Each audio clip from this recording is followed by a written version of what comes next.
who tries to speed themselves up with a time war. Mega Inferno Bomb has got himself that revival available. Does get the Chrono Shift down. Banter looking at Jankos, all the Von Belia, getting to be run down by Svaro and, of course, Treat. All the while, all out from Chachi. What is going on? They've lost Hido. It's a 2-for-1. They finally bring down the jungler, but not before losing Jankos on the way. Faust looking for more. Crowdy sped up. He is a very speedy bee, and he doesn't die after stinging just the once. And it's not even him who gets the kill. It's Faust on the AP Crackers. What?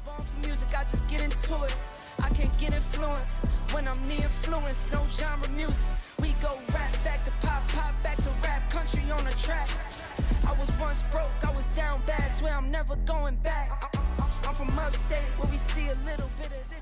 Oh, what is going on here? This is the weirdest stand-up I've seen. Jake, though, makes himself very angry indeed. Flash on forward, Hans Prime on top of Fainsky. Jake low, just outright of the boss bomb. Could go over the wall. Broken on Komsky. Keyburn. Valor trying to stay alive. He's going towards Fastimus. So the monsoon healing's not enough. Jake, Hans for the flash out, keeps him alive. The soldiers sent forward on top of Congolese. Karma, unfortunately, looking against Ruddy right now. Shuffle on forward with the shifting sands. The Emperor's divide. And DMG still win the extended play.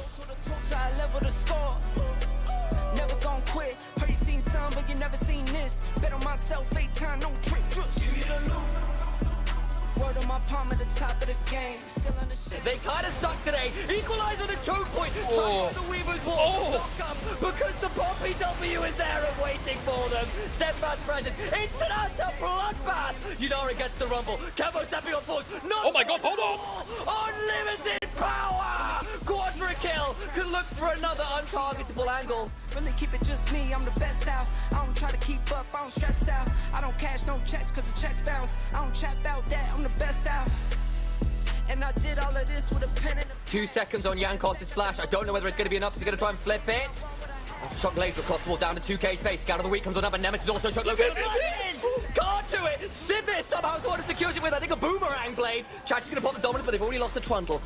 Decimated smash comes on down. Ultra shock laser also there. But now Chachi in danger. He's just not a very tanky crocodile. He is outdated and obsolete. Charging on forward the unstoppable onslaught. And Crowdy with the triple will ensure that everyone knows who exactly is the king in the NLC. Now we going high stakes. This ain't clickbait. This a risk take, this no mistake. I was born to do it. I was born for music, I just get into it.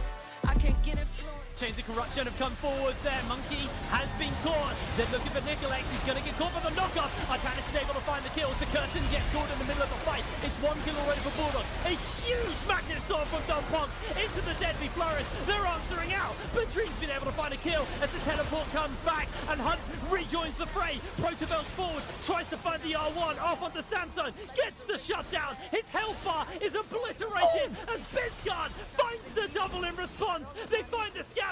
They find the lockdown. Lightside will take the fight. Cheers for me. Give me the loot. Might lose some battles, but winning the war. I get knocked down, I get back up, get up and go. And Samsung's finding a flank angle. Kassim jumps onto the backline, finds the 3-man knocker. Don Pong is going to get killed in the middle of the fight, but so is Kassim. And this fight is on a nice edge. Hunt is so low here. The wind wall keeps him alive, but not forever. Dream this time is the one soloed by Golden Penny, who gets the double kill. A 0 ults onto Golden Penny. The triple comes in at the last second of the fight. Yeah, they talk, I don't say a lot. I just walk, so I'm moving loud. Really keep it low key, I don't like crowds. Really keep it OG, I don't like clowns. Really keep it just me, I'm the best out. I don't try to keep up, I don't stress out. I don't cash no checks, cause the checks bounce. I don't chat back.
Ladies and gentlemen, welcome back to the Northern League of Legends Championship Summer Split 2025 playoffs. We are on the lower bracket elimination day, best of 5. Whoever loses is out, promoted to viewer. This is a big one because it's a team you never thought would make it here versus a team you never thought it would make it here. And now that's confusing. And by the way, you can be part of the broadcast chat. If you talk to us, we have a small delay, so I'll keep notice and I'll try to invite you to the show. Don't worry, we have a game show for you, but we also have a lovely desk. And without further ado, let's introduce Aragon and Salari. How are you doing? Hey! Why Yo, are you good to not be back. zoomed, Aragon? Aragon, Am I zoom yourself. like, what's going on? Where's the autofocus at? I feel like I'm like 144p right now. Hello? Yeah. What is happening? No pixels in Berlin? I Oh, don't know. it's I getting think better? Berlin's robbed them. Is it?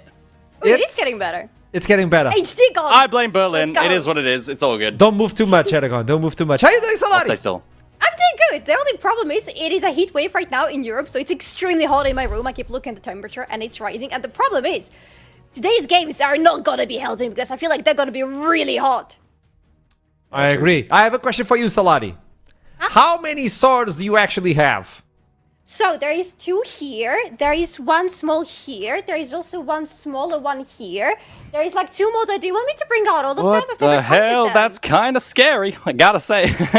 If someone for me, ever go tries have a to hobby. rob your house, you're gonna be like, ah! I have 15 swords! I was expecting this moment. I've been expecting this one as well, the day that everybody thought it would never happen.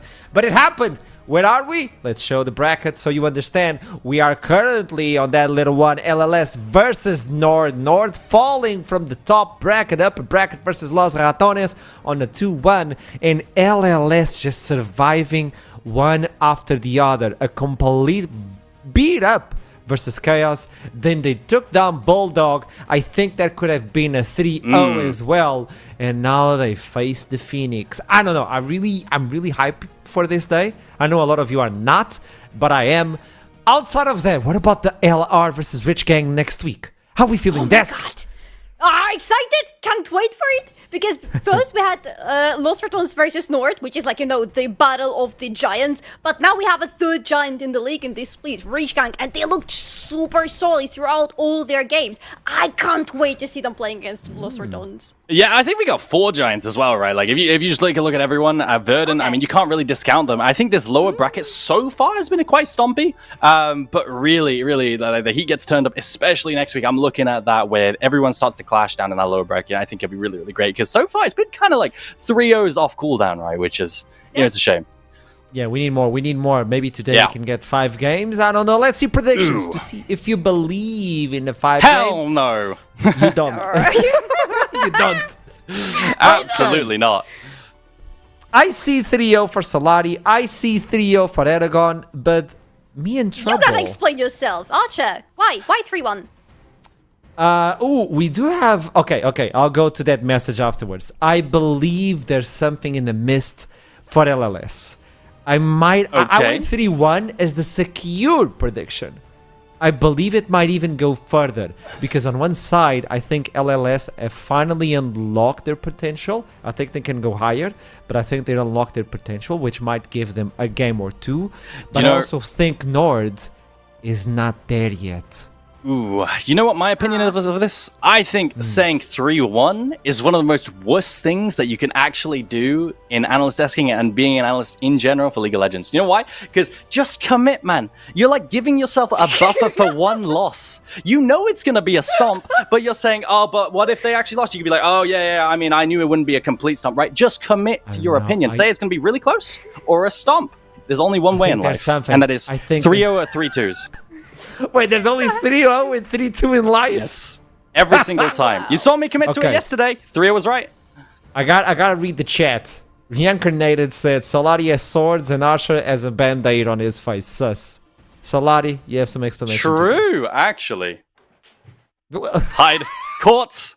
Giga courts. Well, while she's gone, you can appear on Leagues Disrupt if you follow this QR code. This is a good opportunity for you to come back to the desk.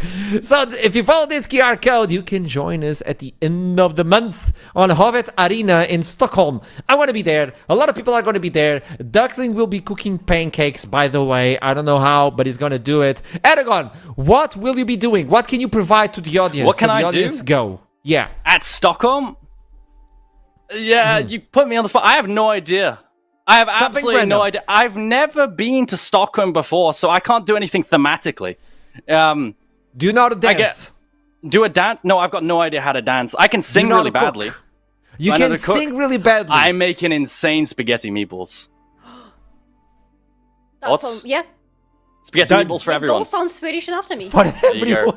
I have been living off of IKEA Swedish meatballs for like the past 6 months, so Nice. I'll prepare them. So you know the recipe, them. don't you? Yes. Okay. Yes, I absolutely can. For those of you who actually are wondering what I have, this was a surgery, and I'm taking a lot of things. No, so you've been slashed. You've been slashed. It's It okay. was Solari. Sorry, I have to confess. Sorry, Solari. Please help. Yeah. With that in mind, I do have a way to punish you both. A game show. No. I always love that jingle. I love That this jingle. I love this always hits jingle. hard. This is. Let me open the chat because I need to see if the chat gets it right. I want to give points to the chat. Okay. This is. Who am I? Pixel who? No. So. Oh, I love this Pixels. game. He's gonna win. He has all the pixels. Sure, actually. I tried my best to make this a fair competition, okay? But I also know the graphic designer decided to put his opinion. Good luck. I have no idea what's about to happen. Okay? There's a pixelated image. You give me like a champion. It's only champions. And some of them have known skins. I was promised only known skins. What does that mean? What's What an is a known unknown skin? skin? You know, like one of those that just came out or nobody uses them. You're like, okay. what is Popular this? ones. You know? Okay. Only right. popular skins. That's not Malphite. It's not Malphite, by the way. Chat! Too soon. Show me the first one. Is it knockdown? What is this? Oh god. Is this Aurelian Soul? But there's a Oh, it's like a star. It's got this color palette. Do I get a point for the champion? I'm sure it's Aurelian Soul. I don't think there's any skins to begin, like out of the blue. Let me check. Oh, okay. Oh, I was looking for skins. If it's not skins, then it won't be. Okay. Who do you want to lock in? Wow! Wow, Chet got it right in a second. Already? 3 people at the same time. Damn. corrected. Wow, Chet! 3 points to you. What about you guys? Des, I'm clueless. No idea. Okay, unpixelate a bit. Oh, she put on the glasses. Oh, it's Bard. Come on. Okay. It's Bard. there you go. Everybody it gets it is. correct. All right, That yo, is chat. Bard. That was that's crazy That's guess from those goated. pixels. Wow. Goated. 2 points So we're not for doing, Aragon, when are we doing 3 skins? points When are for we doing chat. skins? I don't know. I actually Okay. don't know. Okay, I'm ready. I'm on the same boat as you. Says it's gonna be surprising. Show me the second one. Da-da. I love this song. I really like this song. This should Is be that- played on the arena, Is by the that way.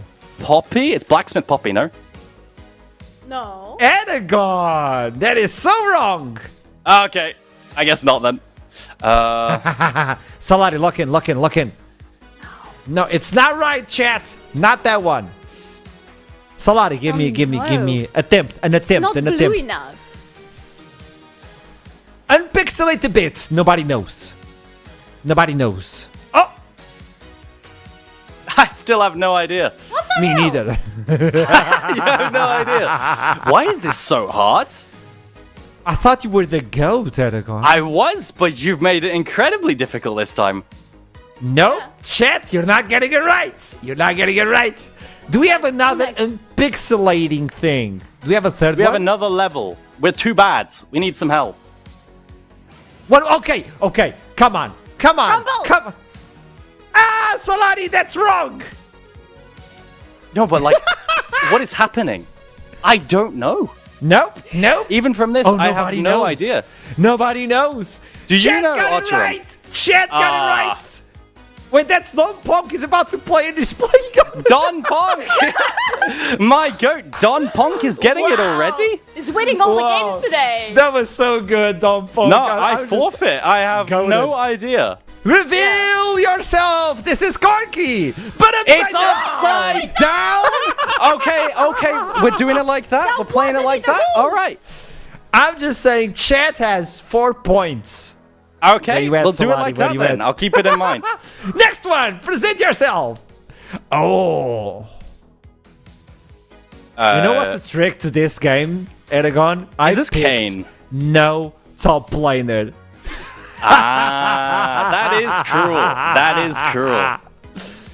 Solari, I don't think it's upside. I don't This trust color you palette? anymore. Wow. I feel like Don Kane Pong fits got this color it palette. right again. Does Kane fit this color palette? No, it's not. Don Pong got it again. Is Don he the Pong the goat? goat? He He's is the goat. Don Pong is Yeah, the he should be on the show. What is happening? Yeah. Yeah, Bring get him on. in. I have no idea. Yeah, the chat is getting it right now. They know. What are you doing, desk? they What are know? you doing? And pixelate a bit. Help the desk. I almost didn't change. I'm drinking water. Yeah, this is how I drink Oh, water. it's by the way. Briar, right? Is that Briar? Thank you, Aragon. It's not even Oh, close. yeah. You can see the feet in the bottom left. That makes It's not. sense. It's And not the red close. at the It's top. not. No, it's not. It's not. What? And pixelate a bit. A little bit more. A little bit more. Oh, it's Fiddlesticks. Fiddle. It's Fiddle. Okay. Solari got the That point, is Solari got the point. incredibly hard. I know. I picked a few good for God you. damn. Yeah, this chat is Aragon kinda clearing us. briefing. The chat is just on point. Okay, next one. I believe Solari will get this one. Oh, come on. That's Asol. Oh, that is a skin. That is a skin. That That's is a a skin. skin. That's a skin. The That's a champion is skin. Swain. No. No, Swain doesn't have this color palette. Okay. Because you said Solari would get this, and that's her main, so I assumed. What? Chat? What?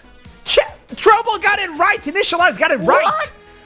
Mods, can we Trouble ban got it right. everyone getting it right? Because they're clearly How? hacking. They can't be getting it before I do 20 times over.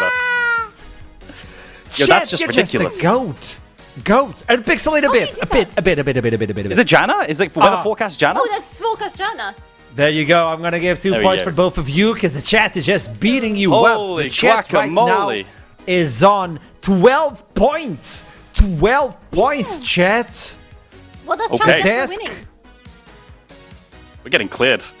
not even Aragon close. will sing Yeah, a we're getting song replaced by for chat. everybody in Sweden That if the chat Isn't- wins. Okay, Next sure. one. Yes, please. Is it a skin? Is it a skin? Be Oh, more. that's a Be more. Be more. Hey, it's a comeback. Let's go. The chat didn't even get a point. Yeah, Let me check. Okay, they Yes. got it correct. I'm watching. They got it correct as well. So I'm giving points for both of you because there's a small delay, okay? There's a small delay. 15 points for chat.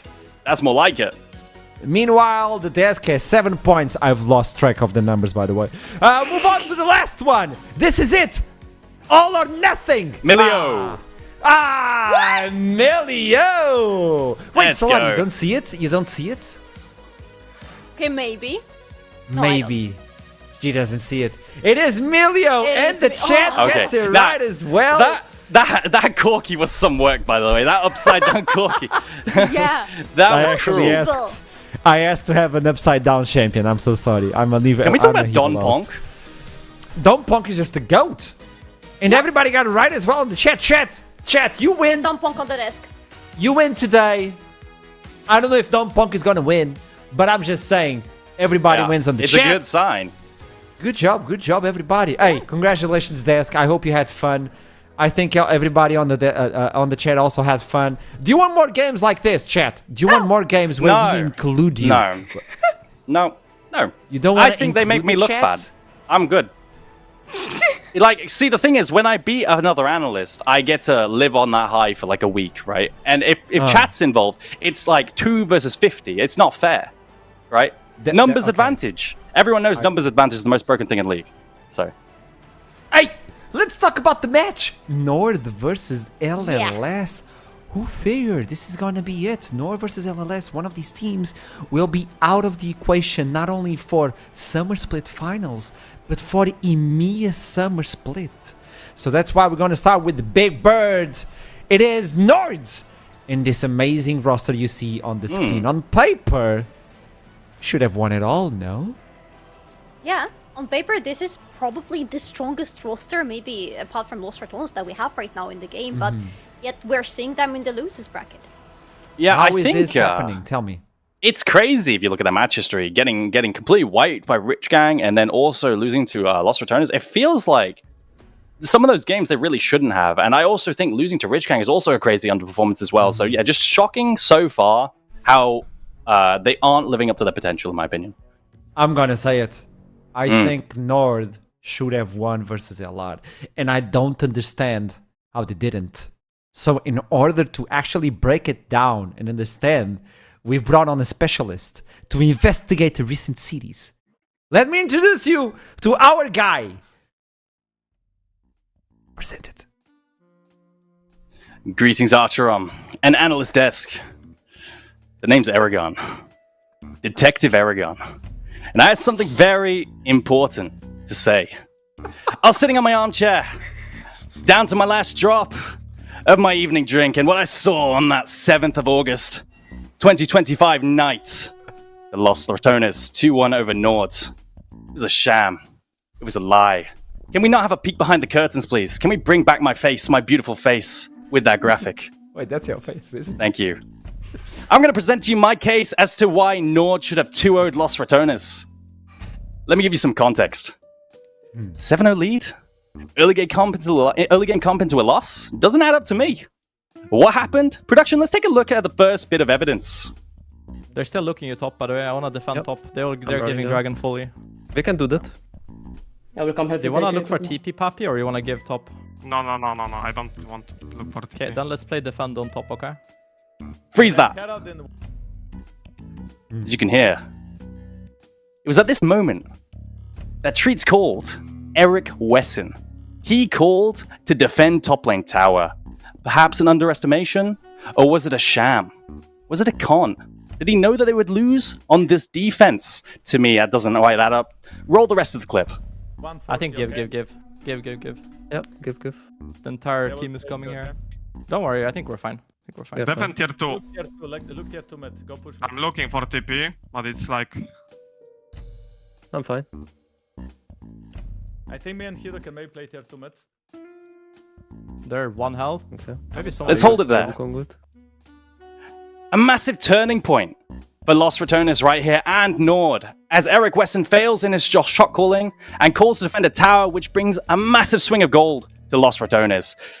This is pivotal, because in this composition by Nord, they don't scale as well. They're staring down an enchanter, reckless on his Lulu, and they don't have an enchanter themselves. They've got to accelerate the game, and 7-0 is a great start, but losing this shutdown is not great. Let's play the next bit of evidence. Let's show Exhibit B. I'm looking for the flank here. Remember, Remember, want to this fight trick because is I'm hard in a for them bad to position come. here. No, you're fine, I think. I'm down to flash in on Cinder if I find her. I'm gonna look to maybe poke here. Freeze that right there. I'm down. Flash in on Syndra. Eric Wesson says. Treats on his Rakan. Says he's going to flash into the backline. Let's see how that goes wrong. Yeah, I'm done. I I'm done. poked. I start Okay, moving. that was Wanna okay. go forward after? I ult Wukong. Looking for Syndra. Look, Syndra. Hold it. Velia manages to get out. Now, can you imagine if Treats did not dive the backline right there? If he went straight onto Velia with his entire team, they might have been able to burst him out and actually won. They could have won the Atacon fight. Right there, that's when Treats messed up. He knew it himself as well. If we listen to the rest of the comms. Cinder Can is you kind tell of me caught Sion, here. guys? Yeah. Wukong here? I'm dead as well. I don't know Doesn't if look it's good. Doesn't look good. No, guys, like we need to stay together. I'm out. Like I'm out. this Sion going from here, we need to engage faster. Let's hold it right there too. That's Hitter. He knows that they should have stick together. He knows that they should have bursted the first target, but some miscomms right there. And the worst part is these are unforced errors. These are mistakes where if they didn't make them, they would have won out over LR in these fights. I do think if they had not made these mistakes, this would have been a Nord 2-0. Let's see the last bit of evidence right here. Exhibit C. Okay, how do we turn? Do we I just will play for feel out finish? the think- Sion ult if he ults. I mean, if he... I'm looking on Can these we- guys can here. we look? Okay, he see me They wasted several ult. They see me Hit now. I think they can very, go. hit very. Look at Syndra, guys. Look at Syndra here. I don't. No, Looking. just play for finish. Okay. We're going. I'm dead, but she's kind of caught. She flash. No, wait, get out. And let's hold Doesn't that. look good. one shot on the side with that flank. Now tell me, dear viewers, with this massive lead that Nord had built for themselves, Analyst Desk, host, what do you think? Was it a robbery? Or was it earned by Los Ratones?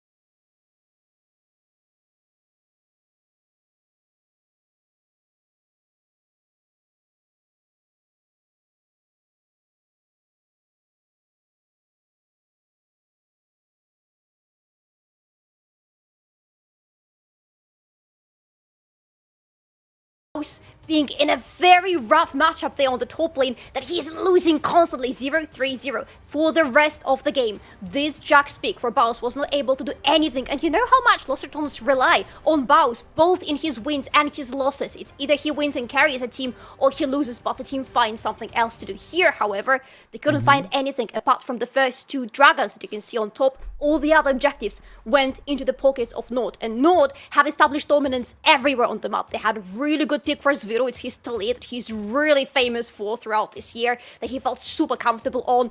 And on top of that, they were picking up the fights that Los Ratones didn't really want to have. Even here, look at this fight. Chachi is super low. This is the front line. You think this should be one for Los Ratones because, hey, there is no front line. No, kids! That is incorrect, because what are we doing? We're trying to jump into the backline, where Hito is always going to be protected, where there is Jankos running around, not letting anybody get to his precious backline and kill it. And what do we have as a result? We have Nord finally playing to their fullest potential and winning a game, and that shouldn't have been just one incident. It should have been the whole series. Yeah. That would have been a 2-0. And before we continue, by the way, chat, I'm sorry. LR robbed the first game, and we were robbed of sound, apparently. But we are back. We're investigating what happened. And as soon as we have a culprit, we'll expose them. I don't know. With that in mind, as I agree with both of you, like game 1 should have won for Nord. Game 2 was domination. For Nord, game 3 was a different story. And as we look into this, might as well look into the draft that they brought in and understand how they play this game. Yeah. If I may, Hits, because this is very important. It's not just, because here you see game 2 versus game 3. I want to be clear that this is not just game 2 versus game 3. This is game 2 versus all the other games for Nord, because the idea is the same. Look at the draft number 1 on the top. How does it differ from the draft on the bottom and every other draft that Nord had? Very easily. There is always the same pattern for Jankos whenever he picks his jungler. He wants something proactive that wants to accelerate the lanes, and that is very proactive in the early game. We have Charvan, we have Xinjiao, and we have the same idea for all the junglers later. But what happens in game 2 is that there are lanes to work around. There is a very strong synergy with the mid lane. You can work through the top lane. On the bottom, you have control. You can work around as well. There are ways to accelerate this jungler and for him to accelerate his lanes in return. What happens in game 3 and all the other games that Nord have lost, you have all scaling all across the board. Who is that early game jungler supposed to work around? Nobody. Yeah. And I think, you know, in game 3, specifically credit to the Baus, I remember it was his Gragas with the Zillion speed up, where, you know, it's quite funny seeing Baus's haters and then Baus's, you know, the people who support him, ping pong between flaming and then praising. Because in game 2, you know, he's completely inting it on the Jax, getting so much flame, saying he's going to hold back the team for the rest of the time. And then game 3 on Gragas, people saying he's the best Gragas in the world, right? So, yeah, more praise to him, you know, for winning out in that game 3 right there. But I do think I agree with you, you know, Solari, that scaling, the scaling on Zig Smolder, despite them even getting a lead, it makes games quite hard to play. Yeah, and Nord, at least in my opinion, I think one person that we need to highlight is Veru, the way he has been playing on the mid lane. Whenever he shows up, he is just a beast. He's just the GOAT. But today he's facing Bisgard, who has been improving constantly as we look into this. I think Bisgard at the beginning of the split, facing what he is right now, it's a massive difference. It's a completely massive difference. But I still have to say Zveru is just a beast at the moment, especially on the gold and what he provides to the team. These control mages are just ridiculous to play against. What do you think? he had he had a lot of solo kills on Nemesis, actually. In some games in that series versus Lost Returns, he made Nemesis' life absolutely miserable. It was game 1, right? I think he killed like 3 in a row, over and over again. It was just absolutely solo mental. kills. And the thing is, like, it wasn't even a free matchup. It was Aurora versus Syndra versus Aurora, typically you pick control mages into Aurora to try and control the lane phase a little bit, but no. He just straight up solo killed and outlane Nemesis for the entire game until Nemesis managed to scale up off the back of, superior team play. So, Zyro and his laning phase has been really damn good. Yeah, and just looking at this graphic even, I feel like laning phase is what we should be focusing in this matchup and what we should be looking into as we go into the games today, because Vero typically wins his laning phase. Isgard does not. Not to that extent, at least, as Zviro does. So I would say there is a very high chance for Nord to just win games throughout Zviro and throughout his very explosive laning phase. Yeah, there's a Titan ahead of Bisgard. It's going to be complicated. And I think Zveru, in my opinion, has been the one to watch on Nord. But he also goes gym, and that explains a lot, right? True. He does. Yeah, no, everyone who goes gym's better league. It's true.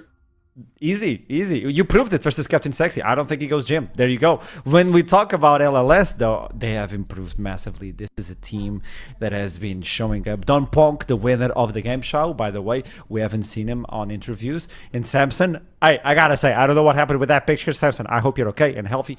But this team right now is looking ridiculous. And I think it all goes back to the way Nicolex has been working as a shot caller. Like, I haven't met someone so down to earth on, we do this. Oh, I don't agree. I don't care if you agree. We do this. And if it doesn't work, at least we go down on the same boat. And this is exactly what we asked him on an interview. And we have clips. We have evidence. Not from Aragon's detective. We have evidence from the show. Play it. Really well. We've been talking about the shot calling and all of that. Who is the most vocal right now within the team, or is like a shared role? So usually the way I do like shot calling doesn't leave like much room to not follow. Just like we do this, finish. So like that's why every team I join clicks like so fast, because like everyone has to follow and we're doing one thing always. Okay, either it works or it doesn't, but at least we all go in the same boat. I love that. Tell me something. Okay. Yeah, it's quite interesting, actually, isn't it? I mean, most teams don't actually function like that. The way that most teams function is everyone shot calls and talks about different things and presents their discussion points. And so you've got to wonder, is there a cap? There's a reason why people don't usually just have one shot caller only. That's not how League works. And usually everyone contributes. Is there a cap to only having one guy? What if that one guy's wrong? What if Nicolex is wrong versus Yankos today? I think that's the real talking point there. If that's how the team functions, I could see that being a problem. Well, he better maybe the solution. Yeah, that's the thing. Maybe if he knows the truth and if he can guide the boat, maybe that would be the way to victory. And the way I've been playing with Samson, we actually have a few clips on how Nicholas has been working. So guide me through this and help me understand how this works for Nicholas. So Nicolex and Samson were my players to watch. I mean, he gets the Renekton pass right here from me. Honestly, he is crazy with this combo, right? The diving on the level up, very close. And then this clip right here, Wukong with Submarine Shen, they're team fighting. You can tell it is it's on point. They know what to call for. They know how to play the team fights with the champions that they play. The niche champs in the Shen and the Submarines, they call for it pretty well. This is a solid duo to look out for, and maybe a duo that can win over Nord. Now, it's hard, but I think it could be possible. They have shown great stuff. I mean, this Shen, tell me somebody. But yeah, no, I'm just thinking about that. It's gonna be very hard because we also have such a strong duo of the top lane and jungle on the other side for Nord. But here, just the only issue I have, to be honest, is that this is not the roster that Lysat has been playing with from the very beginning, right? They just started playing together recently. So I wonder how strong the connection is for the players, outside of the game to withstand versus what Nord is going to be throwing at them. I mean, when you put the past roster to the current one and the changes they've been making ever since the seeding stage, you look at the results and they speak for themselves. When we look into the results and the way they played on the seeding stage, this is my call to the graphic, by the way. There you go. Look at the difference. It was a beat up versus light side, and right now, it's just working. That's why we were saying that we didn't expect to see Lightside here, right? We didn't expect to see them getting so far throughout the bracket. because they lost throughout the seeding stage. They were one of the worst teams that we had throughout the seeding stage out of both groups. But then they changed their roster. They kept Beastguard, they kept Golden Penny, they changed everybody else, and suddenly it's a 3-0, it's a 3-1. Granted, those were Chaos and Bulldog, not the strongest opponents we have right now, but that's still a massively different result from the seeding stage. Yeah, it's quite interesting, right? Because they keep their carries, they build around the carries, but they install a new framework with the support jungle swap out, right, and an isolated top laner. So just completely changing the whole dynamic of the team with the support jungle. Bringing Nicholas, it's just been absolutely phenomenal to see. Before this, they really weren't that great, right? It's quite funny how some of the pieces seem pretty similar to before, losing every single game, but now 3-0s and 3-1s, pretty good. I was trying to listen to the music if we were in draft or not, but we're getting close to the time. As soon as we can, we jump into the draft. Oh! That was fast. We'll talk about the next as we move forward to this one. Best of 5. Whoever loses today is out, either North or either Light side. That's not something I was expecting to say during summer, but the Shen is gone. I really wanted to talk about this because I think Shen goes so well against the champion pool of Vizichachi. So I think that's going to be a stable band throughout the cities. Shen and Talia were the two big question marks to me, because Shen is big for Samson. There is also Poppy, of course, but then I'm looking at Talia, and both Beastguard and Zvoodoo play Talia. Both play her really well, both on the standard champion.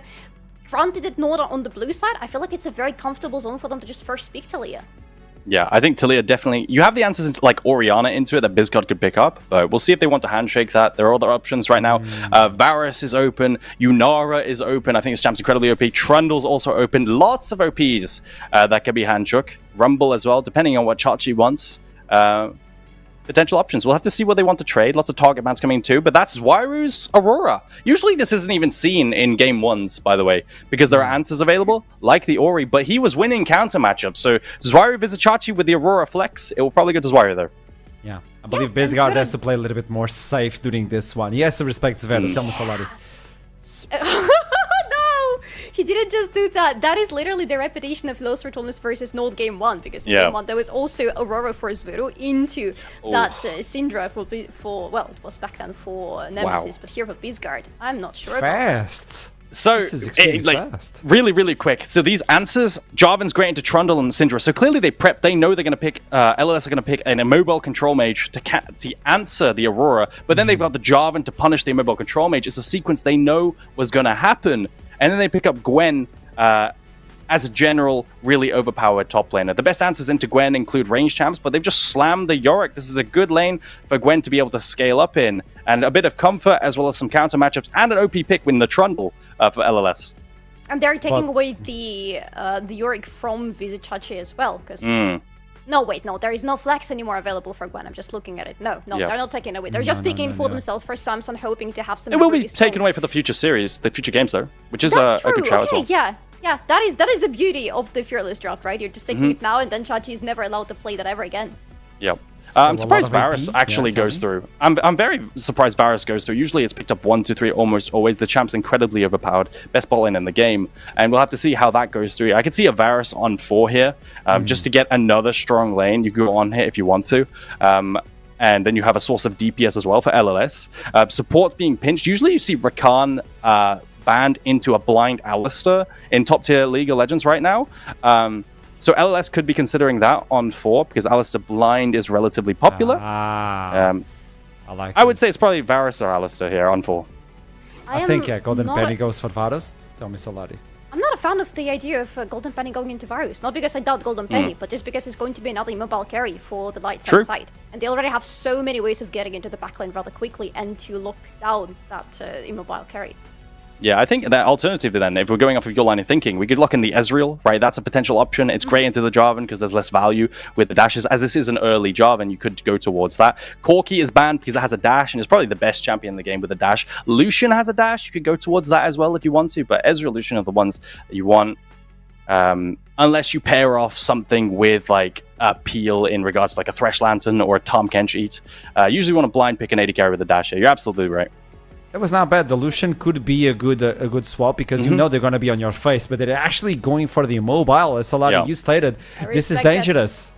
Yeah, Yeah. it is dangerous, but it also provides you with pretty much a lot of control for your laning phase. It provides you with a really strong AD carry for both the early stages of the game and the later on. It's just you need to be really careful, especially if Jankos is going super proactive around the bot part of the map, which he usually does, especially now that there is not much to fish for on the top lane with Gwen there. Like, I would be really careful if I were Golden Penny. Yeah. Sivir Jhin into Varus are typically the answer. Sivir can spell shield the spells, and it's pretty damn good as in the current meta as well. I think they need some CC and hard engage. I wouldn't be surprised to see some kind of Nautilus lock-in. Anything Rel, anything with hard engage to be able to play. Alistair works as well. With Rakan ban, well, the answer is gone. A Braum lock-in in response to this, Alistair could be good. Any range lane could also be good to punish. I'm thinking of something like Nico, something like Renata. These are also options to punish the blind pick Alistair, but Braum also works. Yeah, but I love the idea of Nico would range be support. so gold. Yeah. Because you know they're going to be on your face, so might as well use that opportunity. Don't punk. Do you have it, though? You have it in you. Come on, Mr. We'll see. Good. Milio, another range lane. That's really... I love that! Oh, Velcro! Is that a miss? Switcher, That's a miss. No. That has to be a misclick. He has There's no played way. Velcros before. He has? He has Yes. played Velcros support before. There was a Velcros game. support. Velcros support! Not a misclick. It's not a just misclick. confirmed. Confirmation. Velcro support into Jarvan. I am really That is worried very for LLS. risky. That is incredibly risky. I'm not sure how they face check things. I'm not sure where their sources of engage come from outside of Varus, I guess, a Trundle Pillar. It's going to be a hard comp to play. LLS have to play a range really well and to not be engaged on. Yeah, and Nicolex needs to be around the bot lane all the time because otherwise Jankos is going to have a fiesta on the bot lane. 2 immobile guys on the bot lane, It's imagine. crazy. I think Braum is an amazing pick in that spot right there on R5. Into the dive of the Jarvan, into the Gwen and the Alistair. I'm surprised they go for the Vel'Koz, but if this is a Dom Ponk special, I'm ready to see. Well, it's all about the specials today. If you want to take out Nord, they're the giants. They are the ones you need to take out. They're the ones who want to go to EMEA Masters yet again. LLS, do you have it in you to start this series with the victory? Or will it be the Phoenix getting revenge? We'll toss it to the casters for today. Is no other than Initializing Travelink. It has been a hot minute since I've cast to Vel'Koz. I'm looking forward to seeing Dom Ponk back on the special. Need to get his name right to start with. As we head onto the Rift, I am joined by the absolutely amazing Trouble. How are you feeling today? We got ourselves some spicy drafts to kick off this best of 5.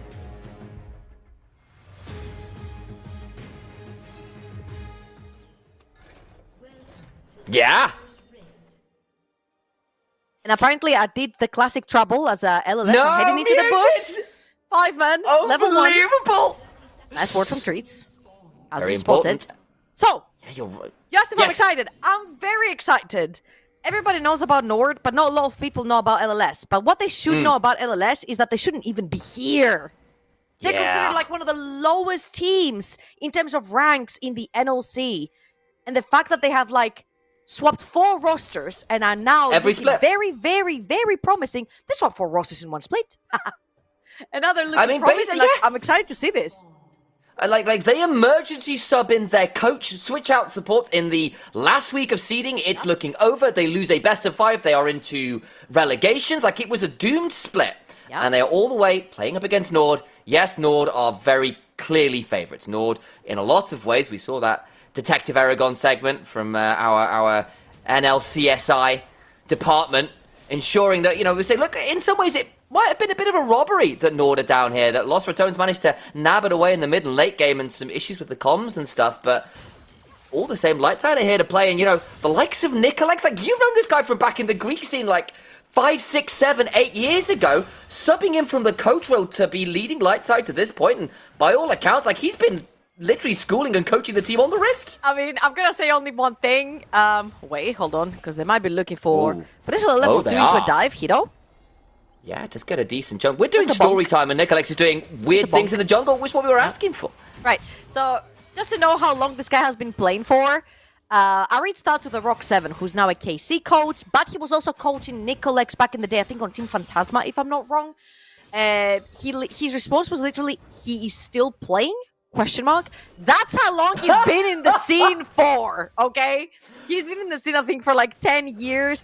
He's had like 9 podiums, if I'm not wrong, majority of them in the Greek scene. He's also won the GLL once as well. He actually has a lot of experience behind him as a player. So he's my standout player to watch in this particular series, specifically because he's playing against Jankos, right? We're talking about international experience for Nord. I mean, just look at Nord in general. Like, even the likes of Chachi is actually going to potentially be in danger here. Caught between the Dark Procession. Just get over that with the skip and slash. And has to flash as the ghouls were coming at it. Chachi goes down. As Treats will nearly interrupt the back. Can't quite get the timing. And Golden Penny says calculated. Ooh, good call. He was on the map. Doesn't actually take that play towards the bot side. And one of the things we had to keep our eyes on is, you're right. Yes, he is. Oh, Don Ponk. The Velko's in danger. Flash, headbutt. And the Pulverize will get up from under the turret. Flag and drag. Flashes it. Oh, dear. We'll throw down a rupture or two and finds nothing there. Unfortunate there. The Void Gribbly goes down for first blood. No, the feet were too happy right there from Don Ponk. Walks straight back under the flag. Gets knocked out by Java. Jankos claims the first kill of the game. And again, if you are very surprised by watching this Velkos, Don Ponk played the exact same champion in Game 4 versus Bulldog. That was their previous best of 5 series, which they won 3-1. It was absolute domination for Golden Pen and Don Ponk in lane. Velkos is a very, very impressive champion, primarily due to the fact that he's one of the most long-range mages that we have in the game, as Nicolex will still grab here. And he's level 4 to level 3, so he can actually take down the Javan if he wants to. Yeah, Javan's got double longsword off the reset, but I don't know about that one. Jankos has to flag and drag out and did not enjoy that scuffle at all. I mean, that early into the game, the level 4 stats that you get, I think, are so much more important than the double longsword right here, as Vero is also suffering in lane, so Biscar being able to roam instantly. Nicholas is going to stay for yet another camp, but his solo lanes are literally under the towers.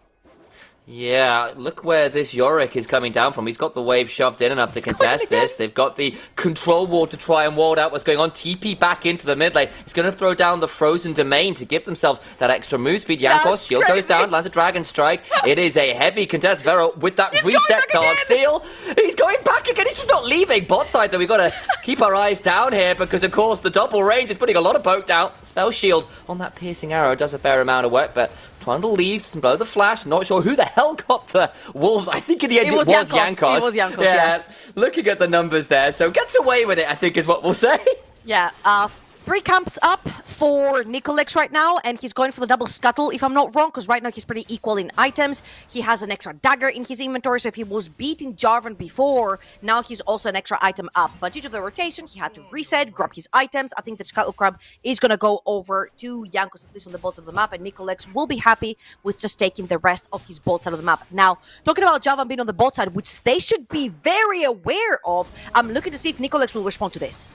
Oh, Don Pong still down that flash. We said, look, this lane in isolation, all the poke you can ask for. The moment the Jarvan gets involved, you can punish that poor old Velkos, who is so immobile so easily. Treats in Jankos, throw him to the bouncy castle, and he does not enjoy the experience. Yeah, I actually have a lot of questions right here. You do know that Jankos is going to be heading towards that bot lane Scuttle Crab, and I feel like Don Pong overextending right there without any summoners available to him, whilst Nicolex is also around. I'm pretty sure that Nicolex was like, care guys, Jarvan's bot lane, I'm doing Gromp, and I'm moving bot. And Don Pong was just way too overextended for this and ends up dying. I think that was a pretty big mistake, actually, right there from Don Pong, which also donates a kill over to Hiro on that Sivir. Yeah, definitely does a bit. It's an unfortunate one, to say the least. And look, the Velkos, you are calling it out. We played once before by Don Pong. I think he hit nearly 700 DPM in that game. It was really fun. And again, like, 697, actually. That's damn good stuff, especially from the support role. Look, you've got triple long-range poke. You can split apart so the Jarvan can't cataclysm you all. You'll always have someone being annoying, but early on, if the Velkos doesn't get to pressure and keep people trapped under the turret, you can't just have this happen on repeat, and I feel like Nord know the game plan, and this Jarvan's going to go cool. I'll sack a camp or two topside and just keep punishing Velkos, who doesn't have the flash back. However, if you look at the CS differential right here, Nicolex has been spending his time farming, and if you look over in the bottom of the map, 20 CS up for Golden Penny. So if they actually do respect the jungle rotations coming through from Jankos, hold up, Piscard, Flash!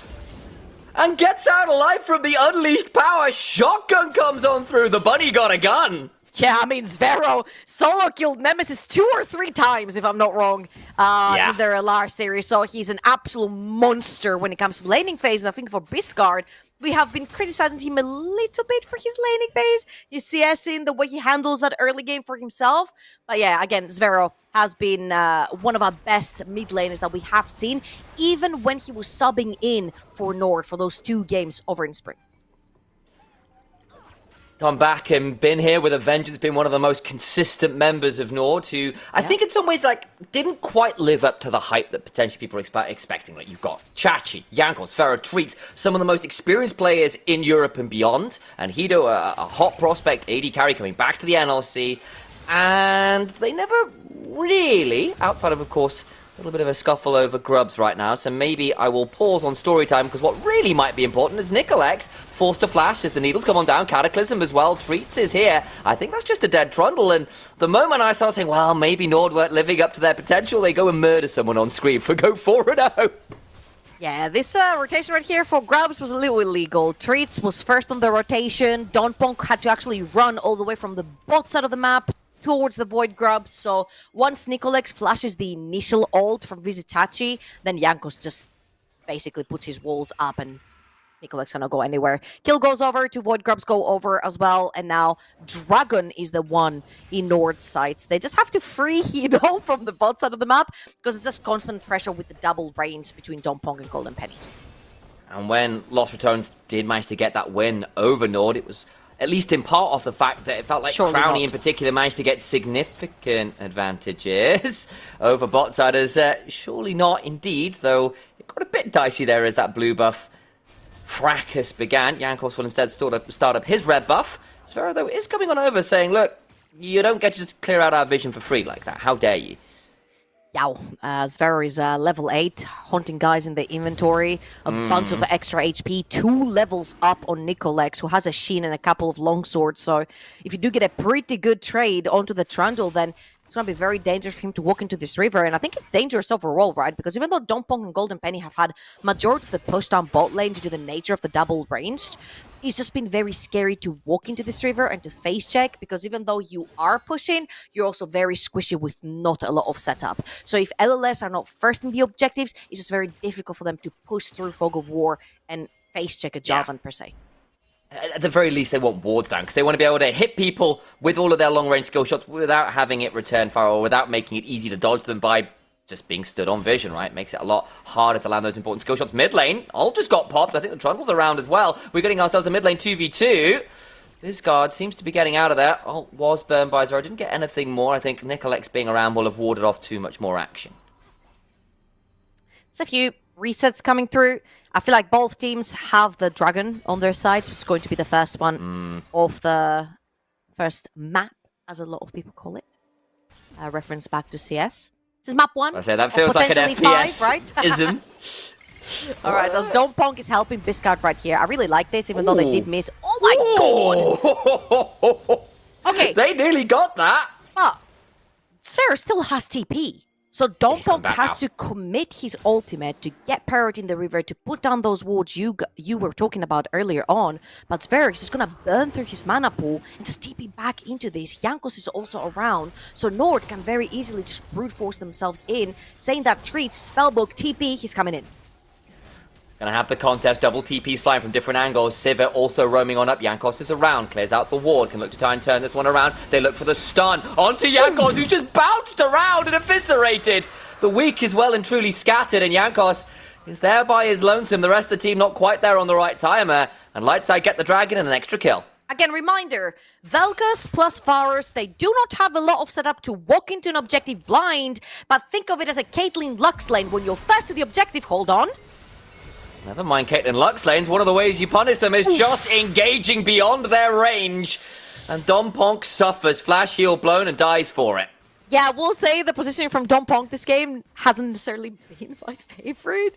A few kills have been donated over to Hido's Sivir. Hold up. Speaking of, dive in. Flash for the pulverize, headbutt down as well. Golden Penny flashing on the other side, but Treat has still got the ult rolling, making it a lot harder to deal with him. But maybe he could just stand to deliver. That's an on-hit Varus, baby. Barrier used, and Treats goes a step too far. Stakes for dinner for Golden Penny. And Jankos is looking topside as well. Samsung, can he get out? Well, we've got two old circles on the ground. The Dark Procession is traded for the Cataclysm, and Jankos is saying, yeah, mine's a lot more effective. Nikolek's now turning on up, but it'll be a 1v2. Jankos a little low, but it is still a Trundle. It can be a bit dicey here. Speaking of dicey, how about a bit of a snip in half? As Chachi wants to prove he can be a scary hairdresser. Sweeney Todd here in the top lane, flag drag, Jankos survives for a second onto his Chachi, takes the turret aggro. Beautiful dive from Nord. I mean, right here, Nord are playing LLS's game. They're playing super aggressive in the early game. They're using their advantages on the map, but let's watch this one more time. The flash, pulverized right there from Treats. The flash out right before the root comes through, and then he walks to the left, forcing Treats having to walk the entire distance of the tower range while tanking it as well. Fantastically played right here from Golden Penny, whilst Samson ends up falling on the top side of the map. I will say, our eyes were set a lot on the Nicolex versus Jankos. Jankos so far on this Javan has been punishing every lane from LLS that's been overextended. It's always been a specialty pick of his where he's found the angles here and there. Now having a really good time of it so far, with the exception of the awkward face check into the river. Has largely played this lane out very well. Someone else who's having a great time was our Split 2 Spring Split MVP, of course, in Chachi. 3-0 right now on the Gwen, and anybody who's been watching Pro League over the last, I don't know, 2 years might have become aware that Gwen is kind of busted. Yeah, especially when fed. Riftmaker already, you mentioned the 3-0, 2,000 gold lead for Nord at this point, and I feel like this is the perfect timing to start stacking up those neutral objectives, right? The next one inside is going to be in 1 minute. You've got the Rift Herald coming up. You definitely want to be leveraging the early game gold lead that you have, because I feel like a lot of their champions on one item are pretty good. The Sundered Sky, the Leandris coming through mid-jungle is on a big spike early game. Jankos on this Javan can output a lot of front damage on this Javan. This is why this pick is so good in the early game, particularly when you're going for more of the glass cannon build, which right now he kind of is because he hasn't built any tanky-ish items, and I do consider Sundered Sky like a glass cannon kind of item. You need that auto. Yeah, right? Outside, hang on, they're looking for this engage. Out comes the Boomerang Blade on the Hunt as well. Great spell shield on the Tectonic Fissure. Flash away gets the auto. Doesn't have the turning speed on the Life Form Disintegration. Retreats will step on forwards, pulverize, and get the trample start. Headbutt back under turret. As I combine a couple words, Don Ponk will survive the attentions of the Alistair. That damage output, though, coming through from Velko, so disgusting. Hito had to use both his barrier and flash to get out. But the most important thing is that they actually did. Essence River in the back. They've got the extra pickaxe as well. 2-0-2 on the Sivir. Catching up in CS, which is very, very important. So we're falling behind. And Chachi. I think an extra needles will come on through. What HP is that? 70. Jankos is here. Flag drag, martial cadence. Something about needing the auto for Sundered Sky. And Jankos finds another. And isn't that unfortunate for LLS that we're looking for this Rift Herald? They're wrapping around. Dompok's coming through the base as well. And Nord, they might have to fight 2v3. They don't have the ult on the Gwen. They do have a TP. There's the Hallowed Mist. And Chachi says this is sacred ground. Cataclysm gonna force the flash out of Bizgor's Vero goes across the veil and between worlds. Oh dear, light side unfortunately gonna be seeing the grey screen. It's not so bright on that particular monitor setting, and a double kill towards the mid laner of Nord. Oh man, I wish I could take us back 1 minute, because this rotation from Nord was so beautiful. Pushing top, rotating over to mid, pushing that mid, and then bleeding through the jungle and the river at the same time. So whilst LLS were looking for the flank angle, you already had Zvera pushing bot with TP. He TPs in, makes it from a 2v3 to a 3v3, and then you've got both Hito and Treats bleeding through towards the top side of the map to wrap around as Nicolex passes the 50-50. Hang on. That's the room for the Chains of Corruption. He's going to steal away the Herald. Okay. You know how Nicolex was chased in the jungle from the previous skirmish we just watched? It turns out he never left. He stole the blue buff. He turned around. He's like, surely they think that this is their Rift Herald. Let's see if that... And this is what I love. This is the flair of the Greek scene that I love. Expect the unexpected. Talking about it. Gonna try and get some value on here. All the while, that's just dead kill onto Trundle. Punishment for the death of their own jungler as Chachi gets their 4th of the game. Yeah, Nicolex, you might have been playing a while, but so is Chachi. Treats now going to try and flash on forwards, gets the pulverize, and the headbutt back. They're caught between two turrets. They're going to try and turn it around, unleashing the power. They've gone so deep. Nord why? No way are they getting away with this. Dodging the Dark Sphere and the Force of Will. Finally brought down by the Scatter of the Week. I half wondered there for a second whether Treats was going to get away with it. Okay, I'm gonna say, with my hand on my heart, I am not sure if Biscuit played this godlikely well, or if Nord just botched everything. Thank you, Zeus. We might get a replay right here.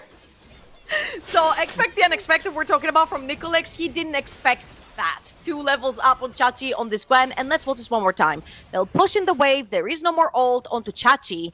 Is the tower ramped up? It's not. So the Scout of the Week is going to go through. It's not necessarily going to hit Treat. It's going to push him back. And then Treat pushes Biscard under tower towards Chachi. And this is the problem right here. Biscard has all his buttons. The second he throws out the ult, he actually really tags them hard. And Chachi barely escapes. Hold up. Can Golden Pen escape? And they've just managed to kill off Yankos, by the way. He put down the Cataclysm, and Golden Penny, with the Blade of the Rune King build, just stands there and says, yeah, bet. And wins that one, comes out like a bandit. Hold up, I think that's probably an attempt for a gank, Vero. I think he's in danger. The power's unleashed, and that's just a shutdown. It's all beginning to go lights out where Nord mid-game's again proving problematic. I'm actually convinced that the 15 to 22 minute mark for Nord is actually making them dizzy. Remember how in the very beginning we talked to Treats actually, and he said, hey, sometimes we have different views with Yankos and we're both very vocal. Sometimes we have the same view, we just don't have the same paths towards that view. And this can deem very problematic when you just don't navigate the map correctly, particularly in the mid game, which is what lost them the best of series versus Los Ratones. Now, right there, Yankos overextends. But again, reminder, the Vel'Koz plus Varus combo hurts really, really hard. And here's Vero, overextends, doesn't respect the wraparound from Nicolex. Trundle is there, commits his flash as well, and ends up going down. Nord have tried to outplay a few times now and fumbled a few significant ones. You look, the kills are double for Nord. They are 12-6 on that front. But the gold lead is actually in light side favour. Only by 100 or so, but it is in their favour. And that's a little problematic. You can't be giving up these early leads that Nord have managed to accrue for themselves. Thank you very much for that gold draft production. 5,000 gold lead. That is a ridiculous swing because Nord have bluntly just gifted it over to light side.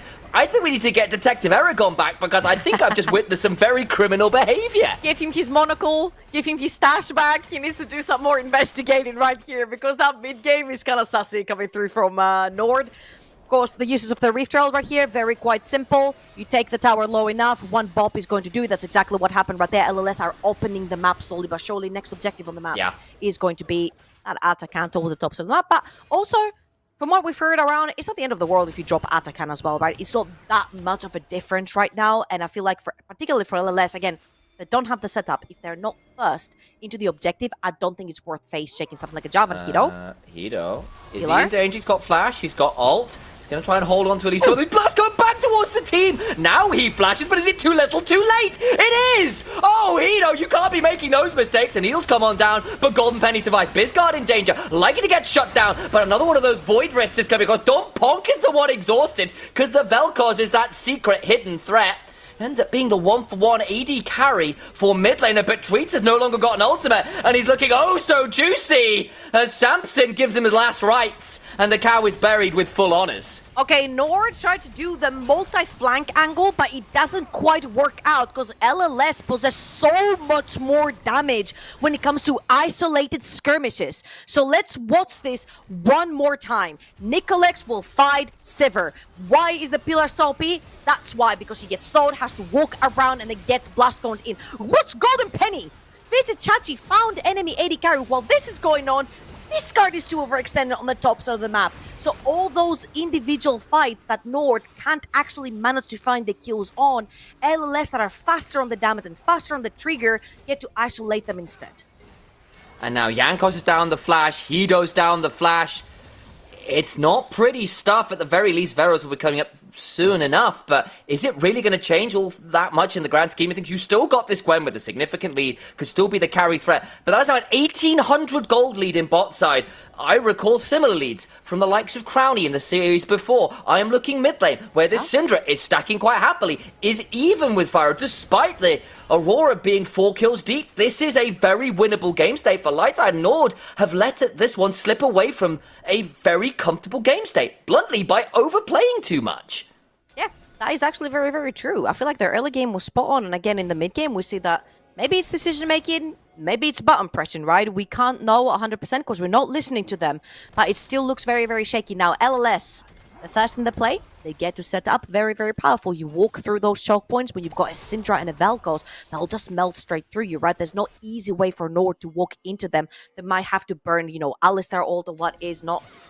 And they actually have to be ready for the fight. As Samson is heading towards the bottom side of the map. Chachi has been consistently ahead in this top lane, right? He's 2 levels up on Samson. Oh boy. Has to wrap around through that bot lane to try and defend it. And LLS are just looking to try and, I think, bait Nord towards the top of the map to see if they can get any threats going. Discard on the coming flank. too. Yeah, look at this guard of the week. Flash away from Chachi. Skip and slash after throwing out the needle, but the Ghouls on top of him. Needs to try and turn around and get some healing. He's caught in the dark. Precision running inside the Hollow and Chachi wins those!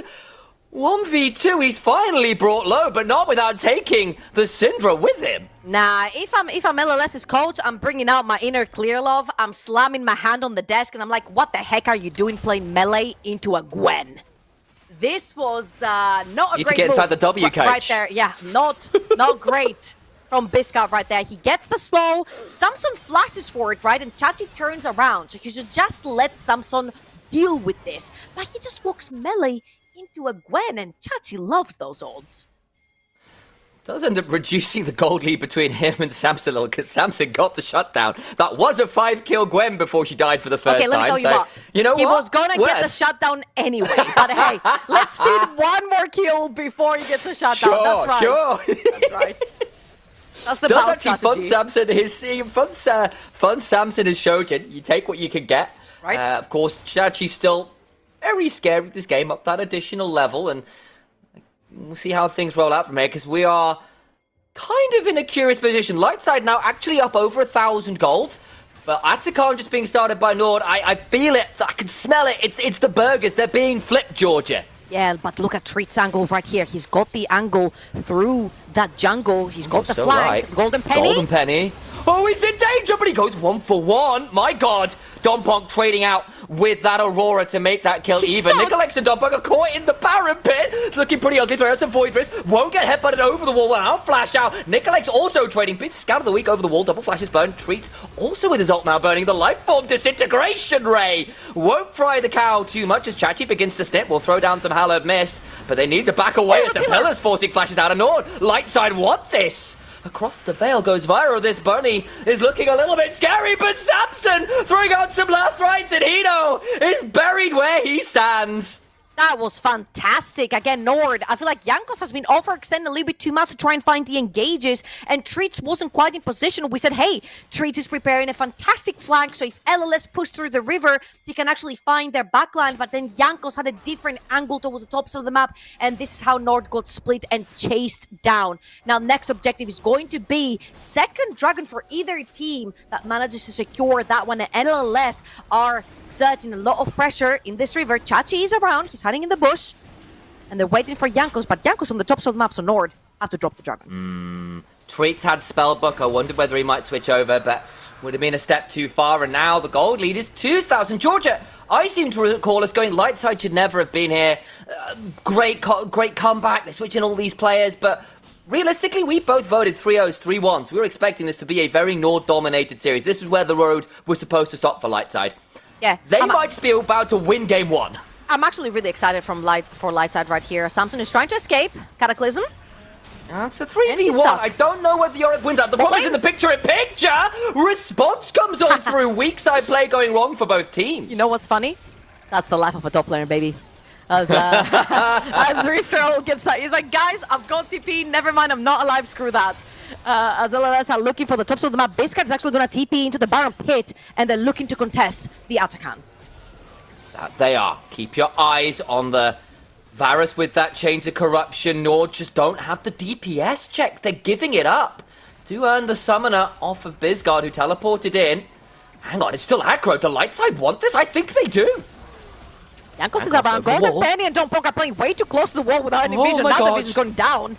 Plasma Fission, Tectonic Rupture, stun, Jankos gets in, it's gonna be a flip, has to flash on out, in goes Treats, ult rolling, Hino on the hunt, looking for more, the Alistair buying a lot of space, but Jankos at 20% HP, the Atacard's reset, there's TP's coming on through, and Treats goes down. What is happening as Samson's now in a 1v3, will trap Hino inside the Dark Procession, blast code over towards Jankos, who'll flag and drag through him, and maybe things end briefly. I do not know what to make of the last 2 minutes. Okay, I have forgotten what we're even fighting for. Is it Baron? Is it Atakan? Is it my mom? I have no idea what is going on. There's been constant fights for 2 minutes, and it won't stop. That's a 4 versus 5 as Street is down, and LLS have started the Atakan.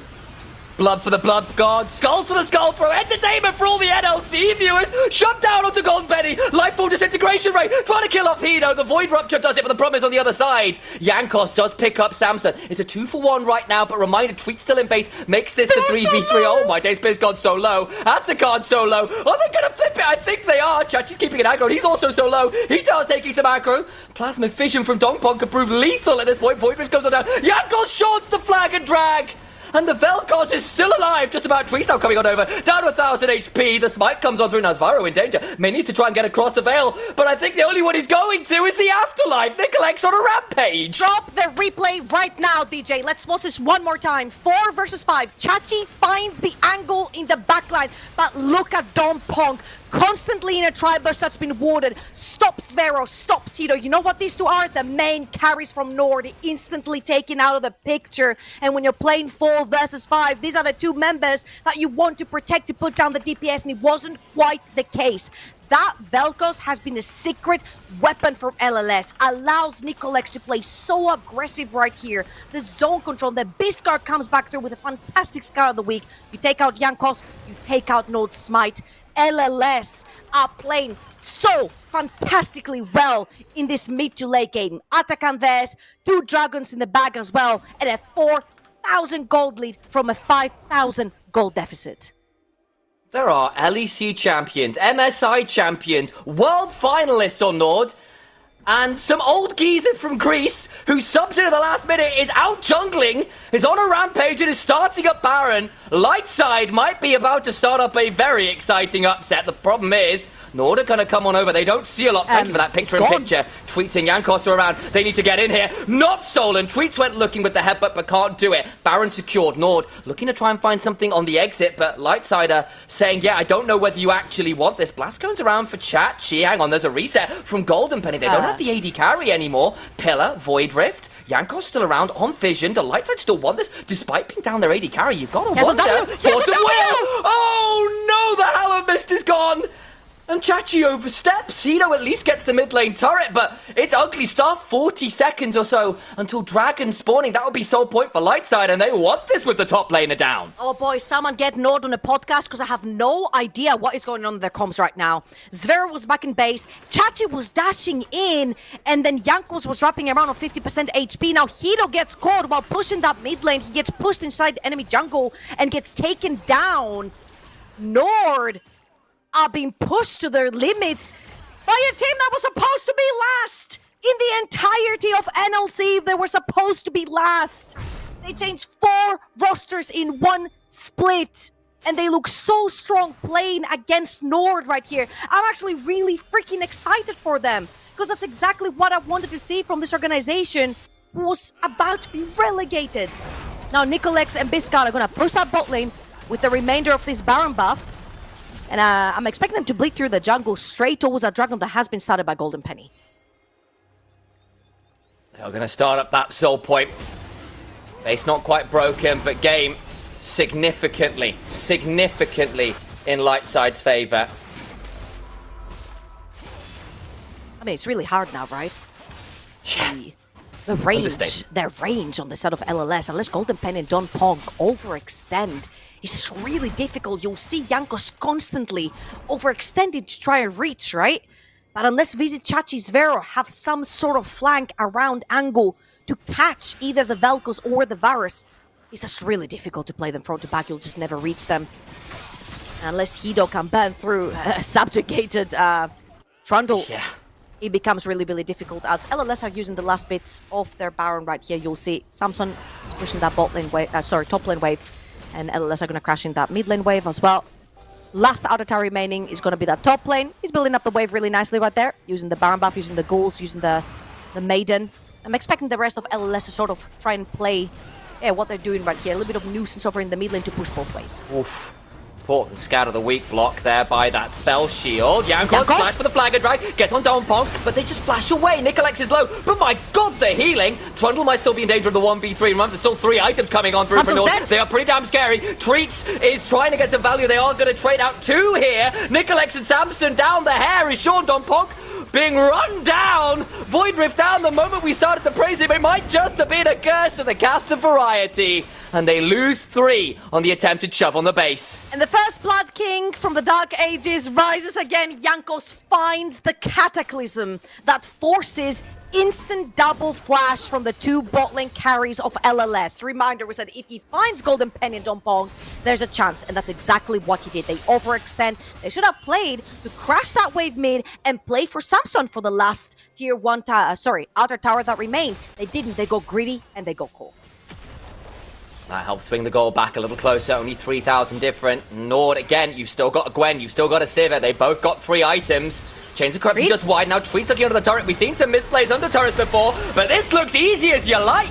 Jankos picks up Golden Penny and Nord righting the ship.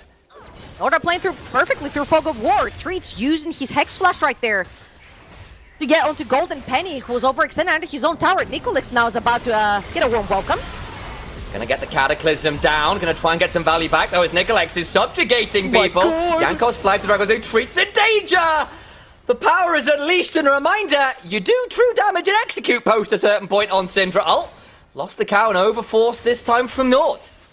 That R button on Trundle needs to be definitely investigated right there, as the pillar's gonna go down. Chachi might be in trouble, level 18 versus 17, but he has 3 more friends around.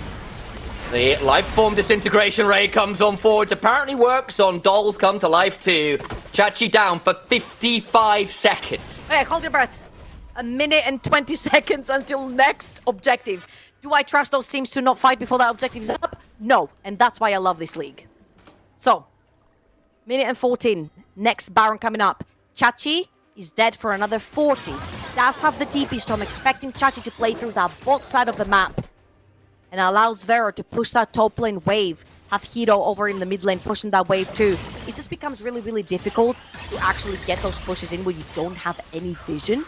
Knowing that LLS had to reset right there gives a little bit of reassurance to both Vero and Hito to push out those waves. Top side vision looks perfect for LLS, particularly inside their own jungle, which is the very, very important thing. If Nord want to start the Baron, they have to creep deep inside enemy territory, and this is where LLS can actually catch them. 4th item done for Hida. Got himself the Lord Dominic's regards. There's a verdant barrier coming in from Chachi, who is struggling dealing with all of the pick and the poke and the range. Hallowed Mist only lasts for a few seconds. Soul on the line for Lightside. Jankos in potential danger of Nicolex just running at him aggressively. Frozen Domain plus Deadman's Plate is a lot of damn move speed, and I don't think you win that 1v1 as the Jarvan. Oh, Chachi TP behind them! Trying to get the value, going to get into the backside. Chachi with that TP on a Golden Penny! Surely being eaten up, Hito survives the play. Trying to make the kill onto Dompong happen as Chachi snips him down to size. Nicolex to the backside, but it's a 1 versus 3. The Trundle wasn't around, and Chachi is keeping the Yorick miles and miles away. No Maiden required, as Nord finally find a clean team fight. Spring Split MVP coming through. Chachi with a fantastic flank TP to find the backline. It's so difficult due to the range advantage from the side of LLS, and we said they have to play through clever flanks to find the backline. No flashes for Golden Penny plus Dompong, make it that much more easy for Visit Chachi, and this is going to be a very easy Baron going to the side of Nord, and also they can use that to play for the next Dragon as well, which is then going to deny LLS the soul. Nord want to reset. Worth noting, Lightside respawning relatively shortly. Can they contest over that soul? Here's the replay, because it is great work from Nord with that TP you called out. Look at that TP from Chachi. They catch Golden Penny. He puts his man's damage down, but with no flash, you're caught between a rock and a hard place. They pincher them.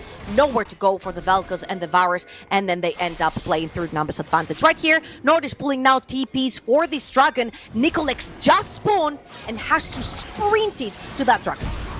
Maiden's in danger. Yankov's flash. Cataclysm. Flag drag onto Golden Penny, who tries to flash away. But Varu is there. And Monty Python rules apply. There is no holy hand grenade. And the bunny finds everybody as Chachi snips down arrests. Nicolex alone in a 1v3. This Trundle better go back under his bridge. You're not winning that one anymore. The only way LLS can face check is if they use that Trundle in the subjugate, but now it's only that Trundle versus 5 Nord members, and back and forth Nord have crawled themselves out of a hole. It is a Mount Everest of a gold grab from 5k to 7k to right back again. Nord don't make it easy, but they do make it cinema. Game 1 is theirs. God, that went from a 5k gold lead to Nord, to a 6k gold lead from LLS, to a 5k gold lead for Nord. I don't know, Desk. Have fun. That's all I'm saying. Look, Desk, this one's going to be hard to break down. It's hot, it's sweaty, outside and in-game. Make sure you're all drinking water back home, because my God, we're going to need it after this one. Take it away from here. No. Don't force me to do that. Like, this game was so confusing from one point to the other every single time. I am confusion, but I'm also mad, by the way, because I still think LLS could have won that. We need to break it down. Let's start with the draft. Bring the draft so we can talk about this. Oh, Thank you very much. Thank you very much, production. So, chat, let's talk about the draft, shall we? Because we discussed two very important things during the draft. We discussed the presence of Jarvan on the left draft, and we discussed the very last pick, which was Vel'Koz on the right draft. And we talked about how important that was, both of them, actually. And the sheer fact that Vel'Koz was picked into Jarvan, which is very bold, because you're immobile. The thing about Vel'Koz is you rely on your flash a lot. Because if somebody ganks you on the bot lane, especially if it's somebody with a really good gap closer like Jarvan, your only way of getting away from them is either your flash or a knockup, but the knockup is extremely slow. It's not going to be enough into Jarvan, who is much faster with his engage compared to your knockup as a Vel'Koz. So what happens here is Vel'Koz is supposed to help Golden Penny, so the Varus, win the lane by pressuring the lane constantly, by never letting the opponent get the control of the wave. But can we please start rolling the replay, because I have a lot to talk about this Vel'Koz. Do they have them? Oh, you do it, Atrum. I don't know. I don't have the power. I don't know if they have the replays ready Atrum, start yet. the replays. Wait, I don't have the power. Oh, thank you, Aragon. Oh, that's... Oh, thank... Oh, no. See what he does? There you go. Yes. Atrum! So what happens is Jankos reads the situation super correctly, and he happens to go on the bot lane over and over. There were like 2 or 3 very early game ganks onto the bot lane. And what happens is there is no more pressure happening from Vel'Koz and Varus, because they're constantly behind, and because Tompunk is never sitting on his flash. Yeah, I think the big thing is that the game really didn't go the way you would expect. Here, I wanted to talk about this. If we could pause this replay real quick, production. I don't know if we have the power to do that. But yeah, okay, thank you. Basically, this is where LLS realistically could have won the game. Typically, I just wanted to call this out super importantly, because I feel as if they're playing out the Nash siege wrong. Typically, it's very simple in League. When you want to siege, you don't run it down mid, because the mid, the center of the map, is the most flankable place in the game. Right, you have so many angles you'll be flanked to, so you always want to go to one side, maybe push mid, go to a side lane and play, because then you can only be flanked from one side. You can't be flanked from off the map. That's impossible. So just going all the way down mid, then being threatened with the flank from everywhere else is really problematic, and that's exactly why LLS lost on this siege right here.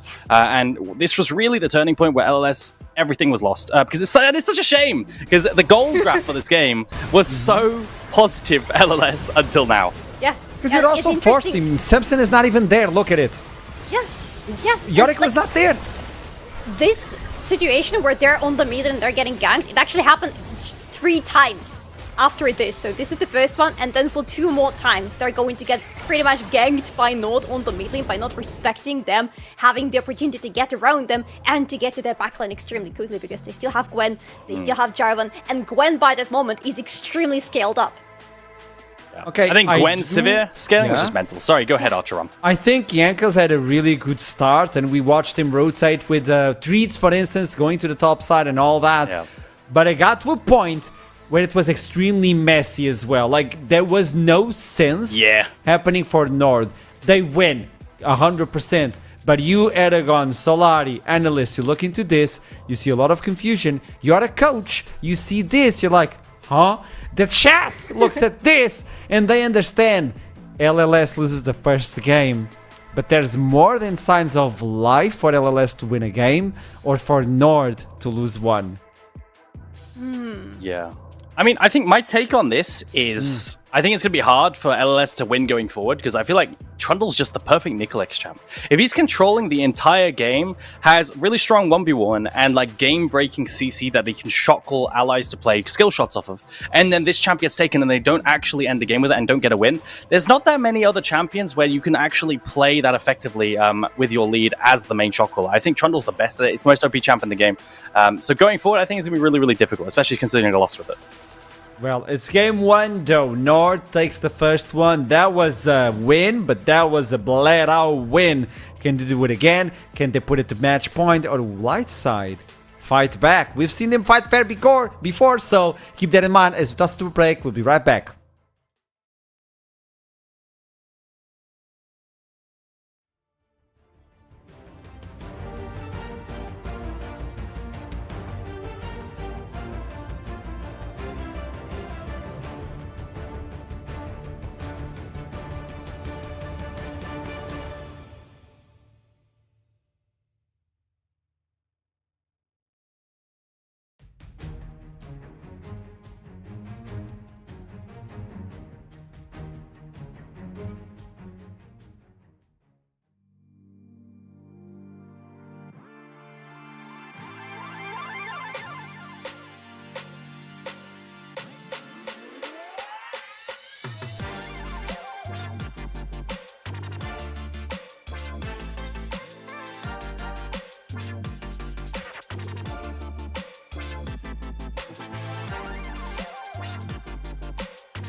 We are back. Nord wins by 1 game. Was it a convincing one? Not even close. I don't care if you're a North fan, you know.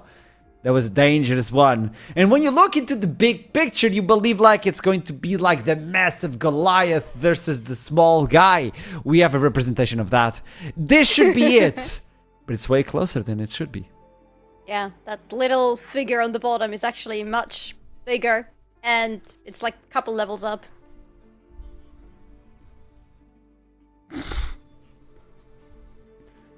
I'm muted. You I'm just basically pulled saying trouble. classic. No, what I was saying is it's like in Elden Ring when you're like really statted, you over level yourself, so the boss is just easier, you know, before you go and do the boss rather than just doing it just base levels. No, that's what it feels like right now. LLS, that game was disgusting. If you're talking about boss, let's bring it up. It's Yankers versus Nicolex. I think it's not the big guy versus the small guy. Look at this. I know Yankers played in G2 and teams like that, but look at that. 35 teams for Nicolex. Yeah. And he's telling you to shush. He is. I mean, look at that experience diff. I mean, look, it was hard to find stats where you can reasonably say, wow, Nicolex comes out on top over Jankos, right? That is genuinely incredibly hard to do because Jankos, of course, was one of the best players in the world at a specific point in time. But Nicolex, he's been playing pro play for a very long time. He has. He's like, you know, kind of like dad strength, you know? Like 35 splits, 35 teams on different splits. That's a long time compared to how much Jankos has been putting in. Blue side, light side at the moment. Shen, Panton, and probably Decision need to wrap it up for Nord. LLS seems like they're going to revisit the same bands as well.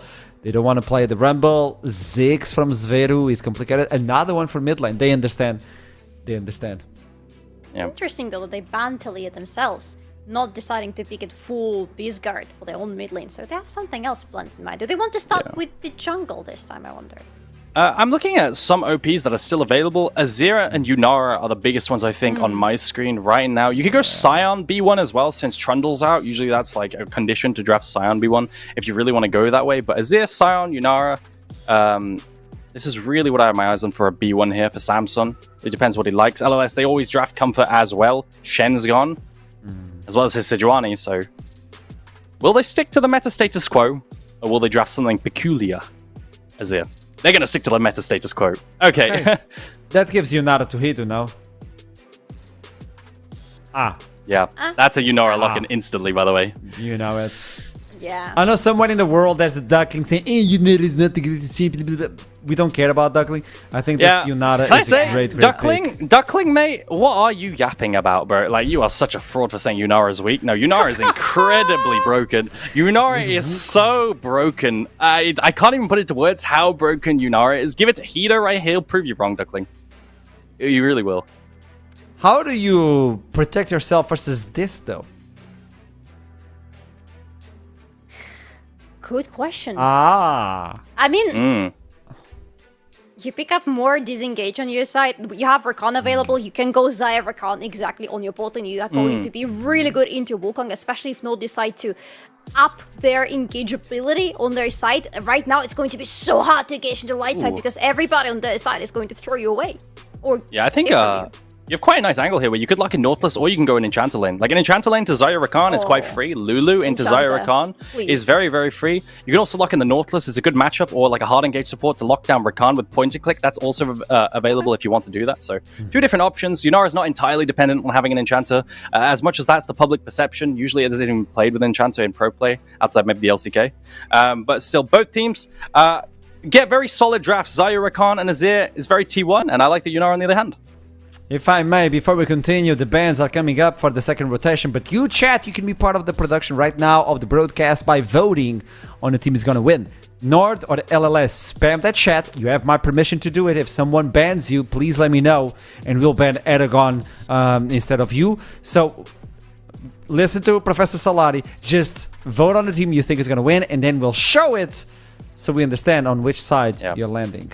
Yeah, please do. I'll be checking notes. Thank you. Yeah.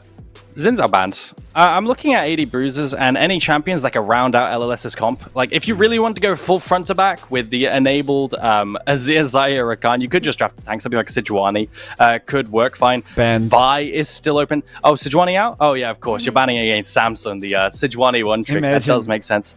Pantheon's also still broken as an 80 bruiser. Banned. If you want to go down that route, that is also broken. Are you That is also okay? banned. Should they I am play not Shen? okay. Everything is gone.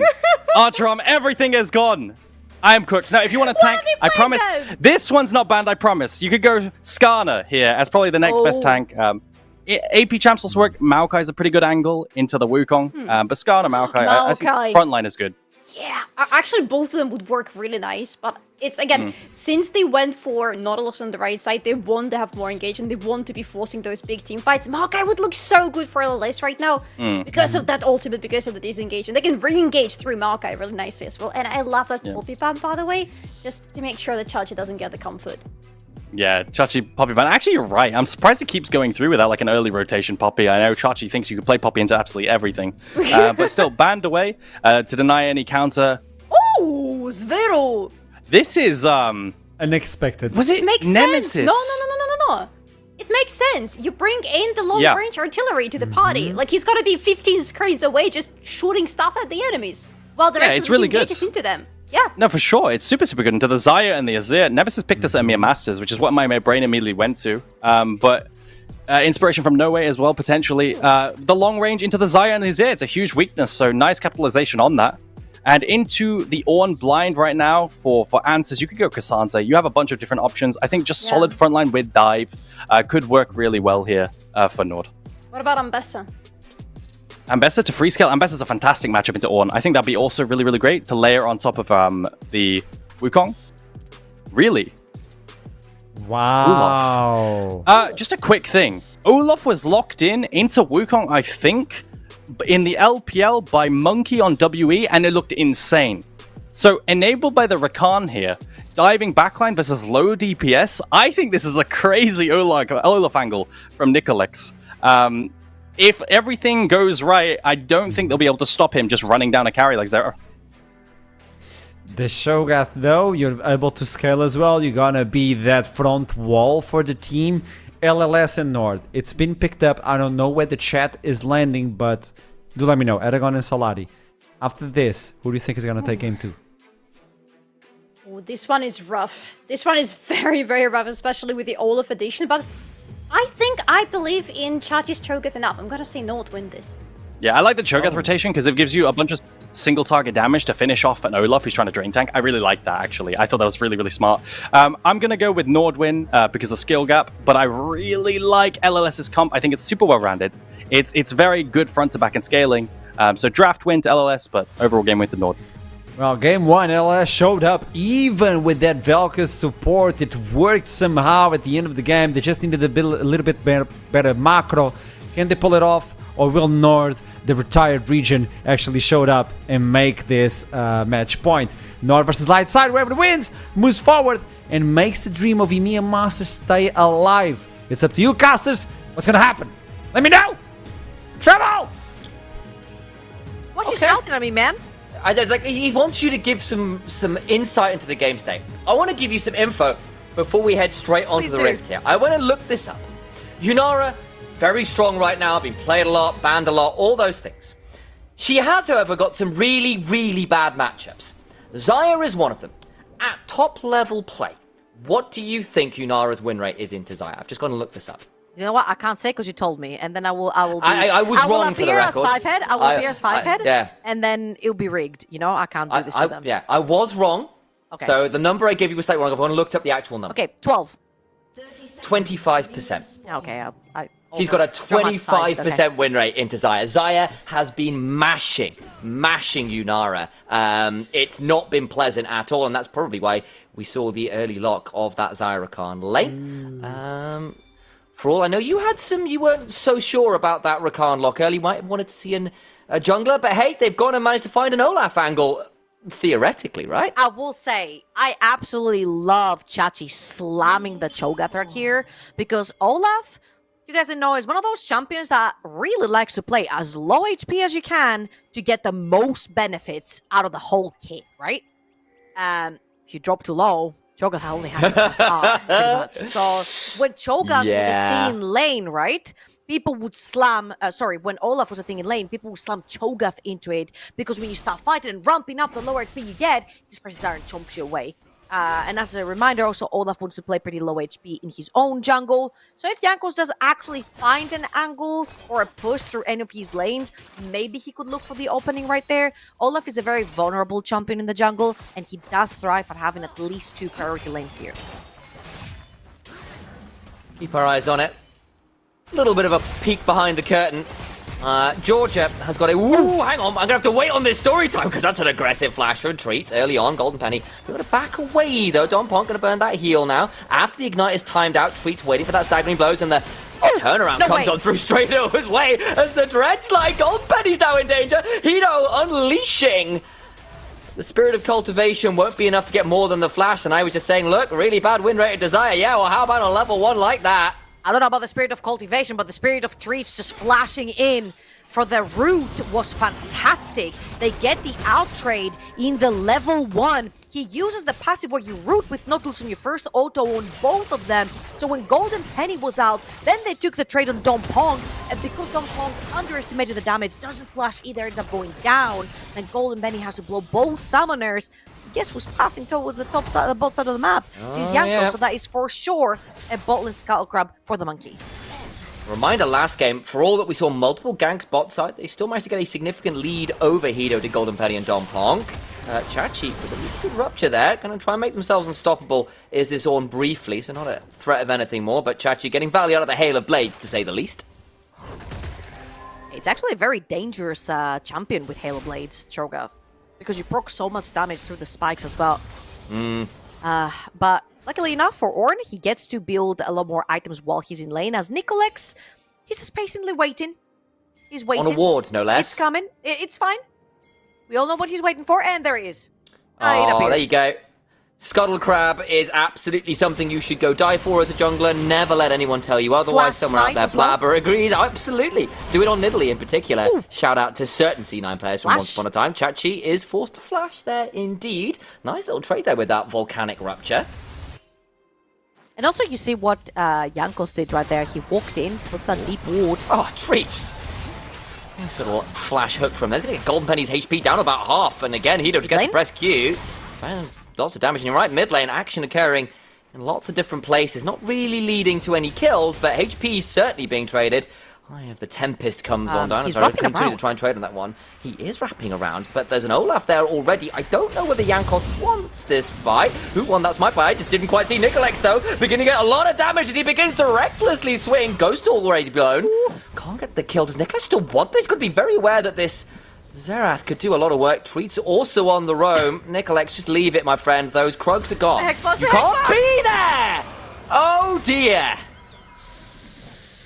Oh, this is giving glimpses of the first game from LLS. I feel like they're a little bit disrespectful in the early game. They love to fistfight so much that they kind of forget of the other factors inside the game. We saw Hito and Treats instantly move after they shoved in the wave over on the bottom of the map.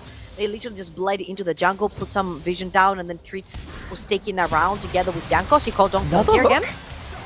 Treats has just been hex flashing into wonderful dredge lines all damn game. Who needs a flash when you can just get your secondary flash? It's arguably better. And that, my friend, is why I do not like the slam of Rakan into the Xayah. I'm seeing it. So, I'm seeing it. I'm sorry. I like the Xayah overall, especially when there's like deep dive champions like Wukong, right? Like fantastic. And Nautilus isn't as effective because if you ult the Xayah, it's just going to ult your ult and everything's going to be fine for the Xayah. But the Rakan early, this champion very, very rarely wins any lane. He's very rarely going to be a factor in terms of winning a lane, pushing a lane. And a lot of the melee supports just dunk on Rakan just like that. Let's find that decent ability to turn this around. They've got the Deadly Plumage running. Treats needs to be a bit wary. The problem is Hito ate none of that damage. And when he can press Q, courtesy of cultivating his spirit really, really hard for a few minutes, we'll be able to turn around the damage just fine. Outside though, domination for Nord, which means that Jankos, I think he has started the dragon, if I'm not wrong. Looks It's to be. all Nord over on the bot side. Lot of vision. Thank you, observers, for showing that. A lot of vision over the bolts of the map. Treats gets the reset as well. Can play around middle if he wants to. He's actually going to ping it and change his rotation as well. This guard is trying to shove that wave, so he's going to play a little bit more aggro to push that one in, but Treats is on the side. Has the flash. Again. Yeah, about to say, can look for something. Bizguard was shifting sands away to safety. Top side. Is Nicolex looking for something here? I don't know how easy this will be. Ruptured down. Charge into the wall. Call of the Forge God. They are going to look for this one. No flash. There comes the Feral Scream. Still swinging large and heavy with the Reckless Blows. And they get that one, but mid lane, the Rite of the Arcane allows the Mortar of Zvero to pick up where Treats left off. Yep, response right there. Jankos was around as well. Treats with a fantastic roam that he continued on. And Dompong is trying to defend the jungle that's smiteless. Wait, did he steal that? No, he didn't. Okay. Wait, I wondered for a second. Yeah, he's got yes, I think he might have done. Alright, well, Dompong. Spellbook OP. His own jungle, I guess. It's his now. He has a smite. It's his jungle. Jankos is wrapping around, though, and there's only a Xayah down bot lane. No level 6 yet. And the wave is pushing against Golden Penny. This is just that's misery. So miserable. And look where the Olaf is, the absolute opposite side of the map. He's in enemy red quadrant. Just going to have to back away on vision still. No real place to go. Was the Bane going to help with a red buff by the looks of the pings? Golden Penny just trying to stay away from the bushes because Treats has been sitting inside what feels like every single one of them so far in this early game. I just feel like the way that Dompong and Golden Penny just walked past this lane knowing that the Nautilus is in that bush, it was kind of like, smile and wave, boys, smile and wave. Just pretend he's not there, but he is. Treats is looking for an angle.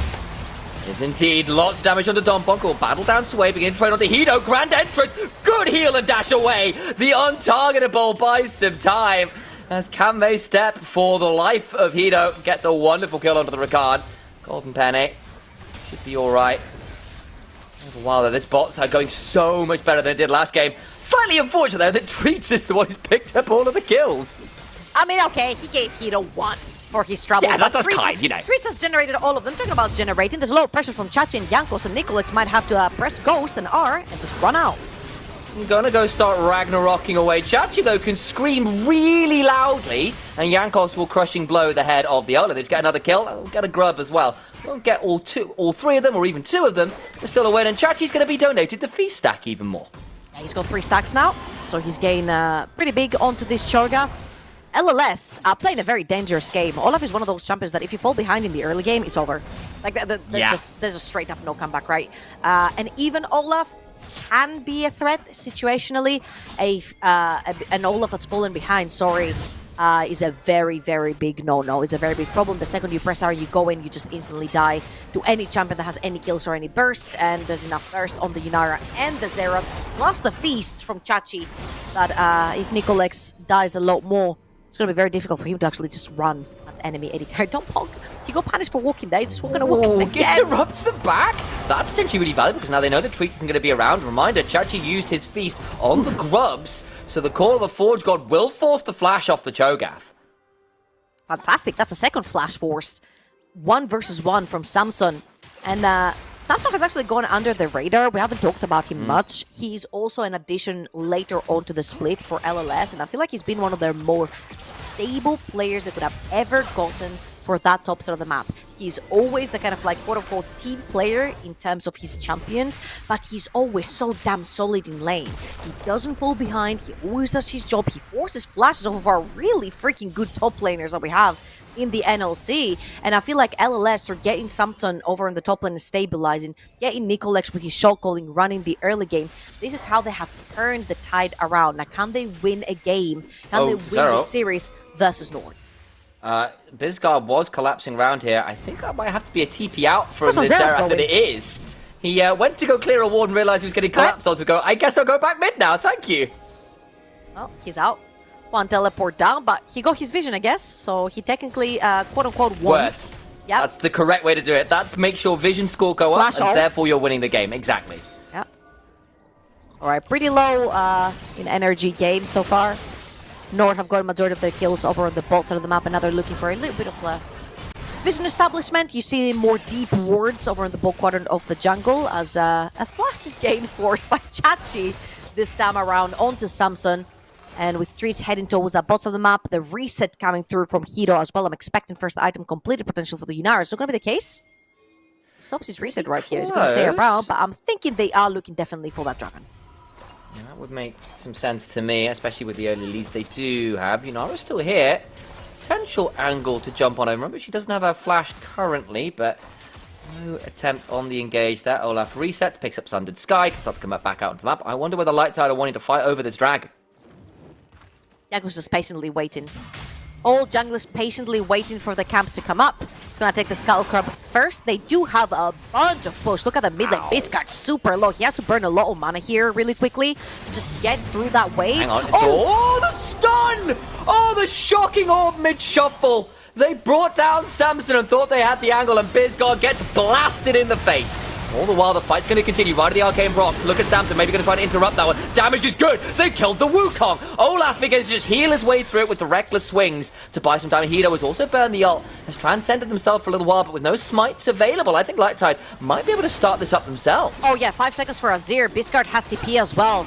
He can actually help his team there, and I have no idea how Nord lose Jankos right there with flash up as well. This was a disastrous turn from the side of LLS. Not only does Biscard end up dying here, but also you use Ornhold, which is majority of your heavy engage to get into the background to get that knock up. And as you can see, Nicolex is walking in 1 versus 4 because Zera's also ulting from the other side, but it ends up being Jankos night with flash up. Something went terribly, terribly wrong right there from Nord.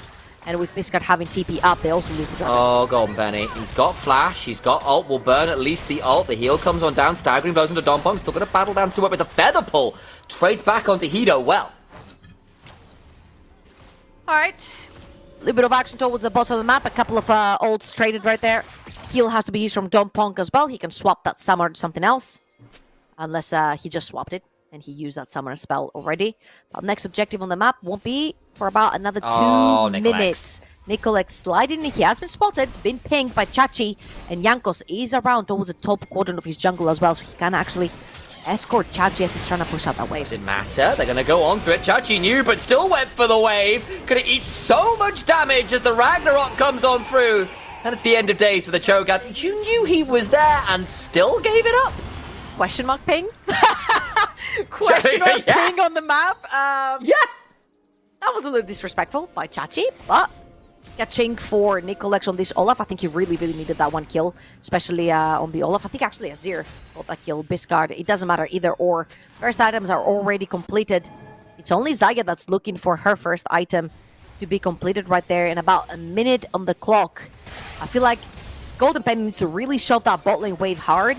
Go back to base, reset, get his first item, and allow LLS to play for that top side of the map. Of course, major ultimates are missing right now, so I don't think LLS can actually play for that Rift Herald instantly because we really, really need at least Nicolex's ult to be able to reach that backline. So instead, they're just going to chip off that bot lane tower, but Jankos is around. Well, a Demolish proc and 2 grubs, so 2/3 of that turret does go down there pretty well. All the while, of course, you can see Yunara is shoving in the other side of the map. On the other side, and get my prepositions correct. Not like I'm an English major or anything. All the while, though, Nord have got Jankos and Chachi to try and defend this turret, but we've talked about them being a little greedy, a little disrespectful. It might be that again, but not before they just jump on the bird.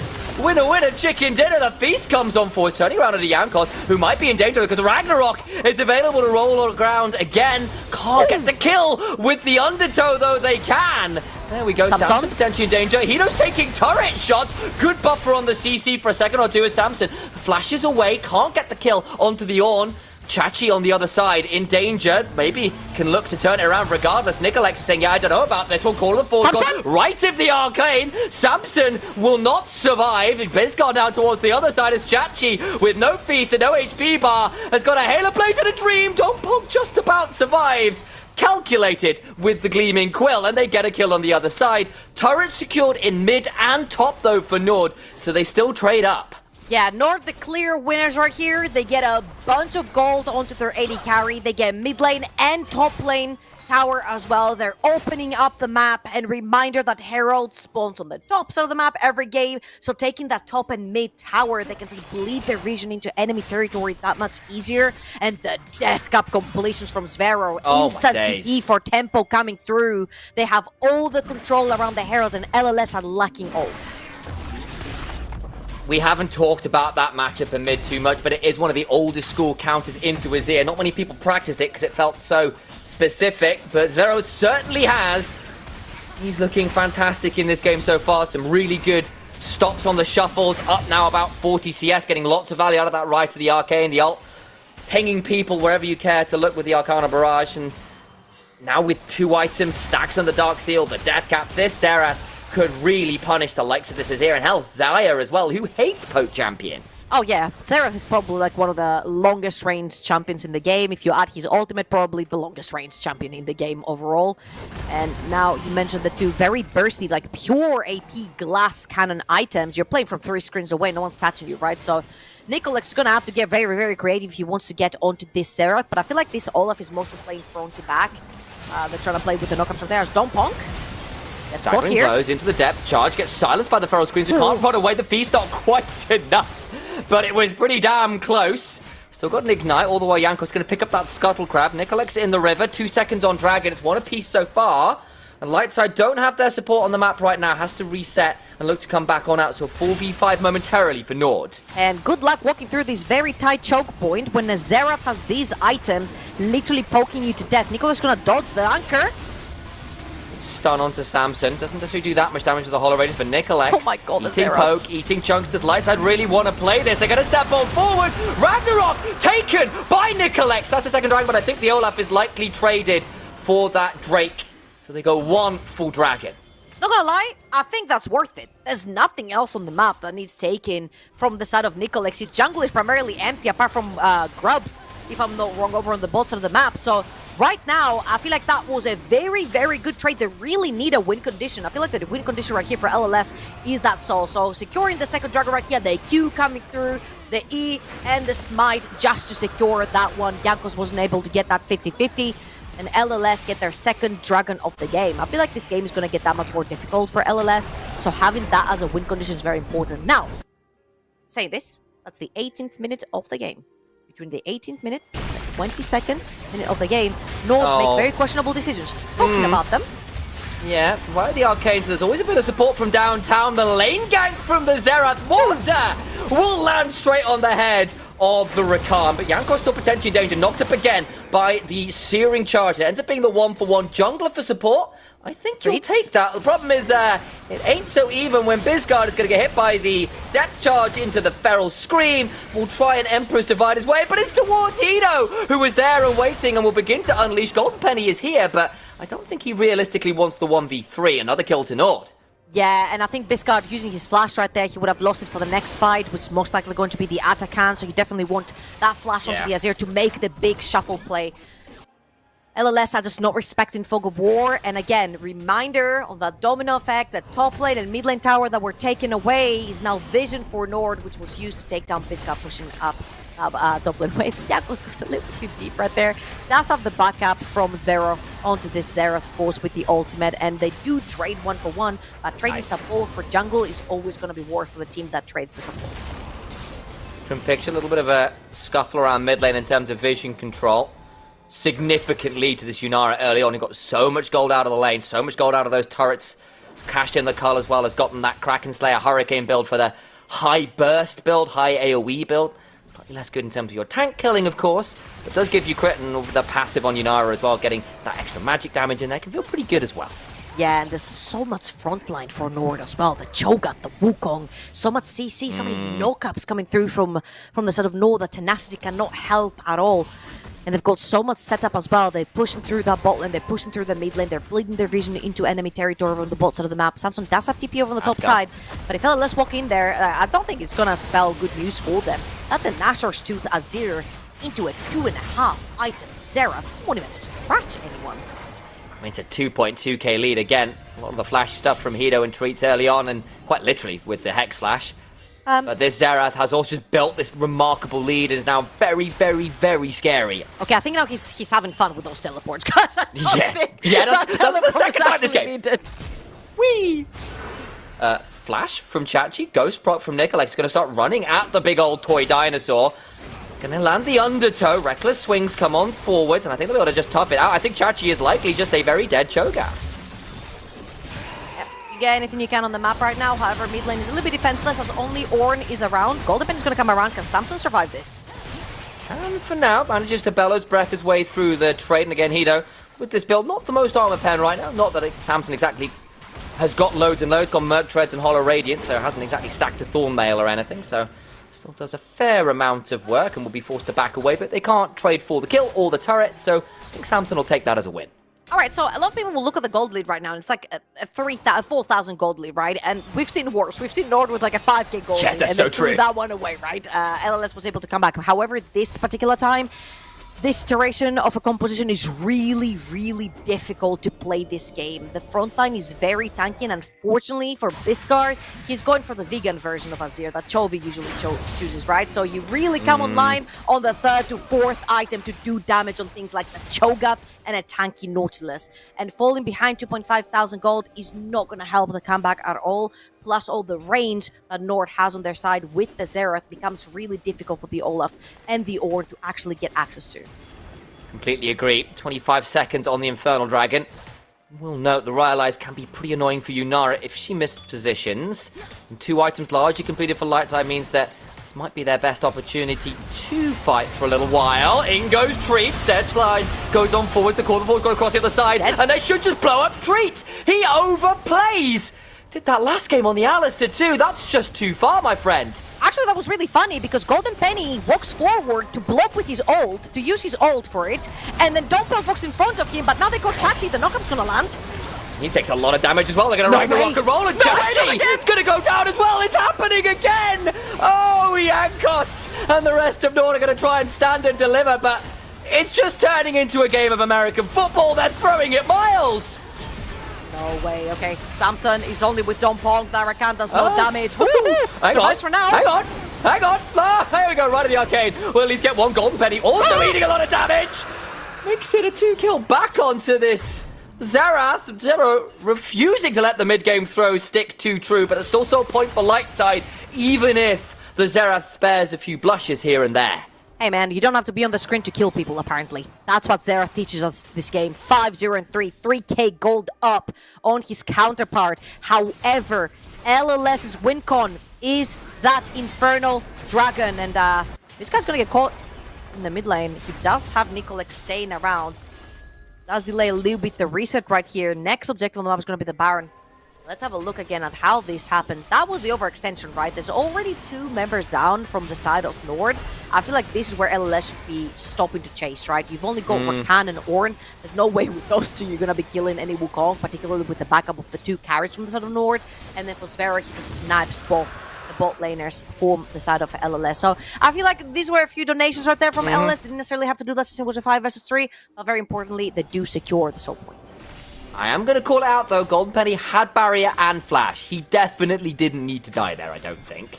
Yankos going to be in potentially a 2v2 with Dompong's looking to collapse. Blastcone comes across, but Yankos now going to have to try and Nimbus Strike into Cyclone to escape, but Dompong looking to get the quickness on down. Should be able to get the knock up here. Chachi with the Rupture begins to turn it around. Nimbus Strike away. Samson depth charge, but will get the call of the Forge. Got reactivation regardless. That's a dead Wukong.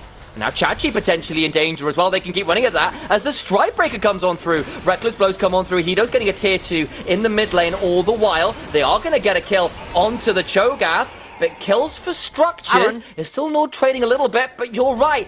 Baron is on the table. 40 seconds on Chachi, 30 on Yankos. Your smites aren't here. Okay, I'm not gonna lie, it doesn't sound as easy when Sparrow is around though, and you're literally pigeonholing yourself in this Baron pit. Can Sparrow Shooting make the gallery. difference? Biscard flashes away, but the double knockup, flash away from Hido. Will stay safe, got the barrier, they get the Baron, but they need to try and turn it around. Double knockup comes on through, Featherstone comes on down. Treat's now in danger, Featherpull killed that one off. Backline they go, Sparrow also flashed away, Shocking All comes on down. Hido trying to trade as he's got flash and barrier down, knocked up, nowhere to go. Yunara gets that death courtesy of Golden Penny, right to the arcane. Will not find the kill as Nicolex interrupted. As Nicolex says, you will not swing any more ult charges at my AD carry. Axes come flying and the Xerath survives. Replay, it's messy, it's frantic. It's a light side win. I was watching this, I'm not gonna lie, with my eyes half closed, because he was about to become a thriller. Zvero hit a few more, talking about hitting. They're hitting Biscard right here, has to use the ult. Gonna slide away. No Gonna way. try and No way, recall. right? No No way, right? way. Nice attempt. Goes down regardless, and Jankos gets the kill. Biscard again doesn't really respect that he's all alone on the tops of the map, and all of their vision is very defensive. It's either in the river or behind their own lines. So Nicolex now has to push up that wave. Now what that does, what that kill truly does, is it negates the Baron. You cannot push without your Azir, and he's 25 seconds in the death chamber, does have the TP, but the problem here is you're gonna start the whole rotation from the beginning, right? And this is what Nicolex is trying to do right here. He's basically trying to earn some time for that push, potentially get Biscard to TP back through, but the mid lane has to play very defensively, the bot lane is not even being pushed out, and now the top lane wave has been completely cleared by Chachi, so an entire rotation on Baron is lost due to Biscard getting caught. What you have got is no flash on Jankos, or Zvero, or Hido. Souls in a minute. And your key carries are very vulnerable now. Very true over on light side as well, though. Jankos was potentially looking. Tier 2 falls in mid lane for light side, and they do get something resembling a Baron power play. May well look to reset and set up around Soul. It is spawning in about 50 seconds. Belt up, folks. I think we might be deciding the game soon. I mean, I will say, you can get what you can get at this point. It was a 4 versus 5. I think they handled the map really nicely. Nicolex pushing through the tops of the map just so they can have some pressure in the mid lane and take that tier 2. But another huge issue is coming up. And why I'm saying this is an issue is because the Medjay has been completed. 3 items onto the Xerath. And again, you're going to have to pigeonhole yourself through very tight choke points walking through that Xerath damage. Now, no flash onto Sphero.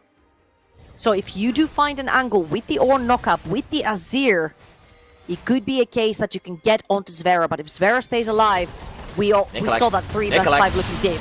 Gonna get into the backside, looking for the angle. They get the charm courtesy of Don Pog's quickness. Jankos with the GA is going to lose it. Hido tries to transcend themselves by an angle, but can't find any space. He's interrupted. Look at the Xerath though. Oh my days. Blows up 2. Hido gets to stay alive. The Arc of Ruin coming on down. Shocking Orb down. They lose 2 in trade for none. Nord get out alive. Do I have to put myself on repeat? Unless you get onto the Xerath, the fights are going to look grim. If Zvero can just sit there, press R, and just throw his ult around, that's all they need. 20 Medjay stacks now, and LLS overcommit onto something that should have been, let them walk through choke point and see if we can get a pick. Jankos walks into this one without an angel. He had just purchased that. So he creates so much time and space with the GA for Zvero to walk out of sight, press his ult, and take down 2 members of LLS for free. Golden Penny can't get the kill with his ult, and yes, Samson did a really good job of keeping Hido out of the fight. He could not for the life of him keep Sphero out of the fight, who was finding a fantastic position to throw out some Arcana Barrage. Good damage from Nicolex, good damage from Sphero. I mean, from Zvero I expected it, but for an Olaf to do 5.8. Overlord's Bloodveil, baby. What? That was kind of nuts from Nicolex. I feel like he's been so 1v9 in this particular series as well. Guiding, showing macro, pushing in aggressively, ganking. Right now, he's asked to secure a soul if LLS want to have a chance to turn this game around. But again, it becomes that much more difficult to get onto the Xerath. The TP is going to come through. Jankos, detention danger, has burned his clone. Oh, they miss everything. Call of the Forge God as well. Light side fumble, and now the counter punch comes on through. Artillery opening up. Got a nice beat onto Biscard. Doesn't quite burn out. Will just about survive, but my God, was it close. Treats was threatening Samson. Elsewhere, blue buff secured by light side, but Nord get to ingress into the jungle regardless.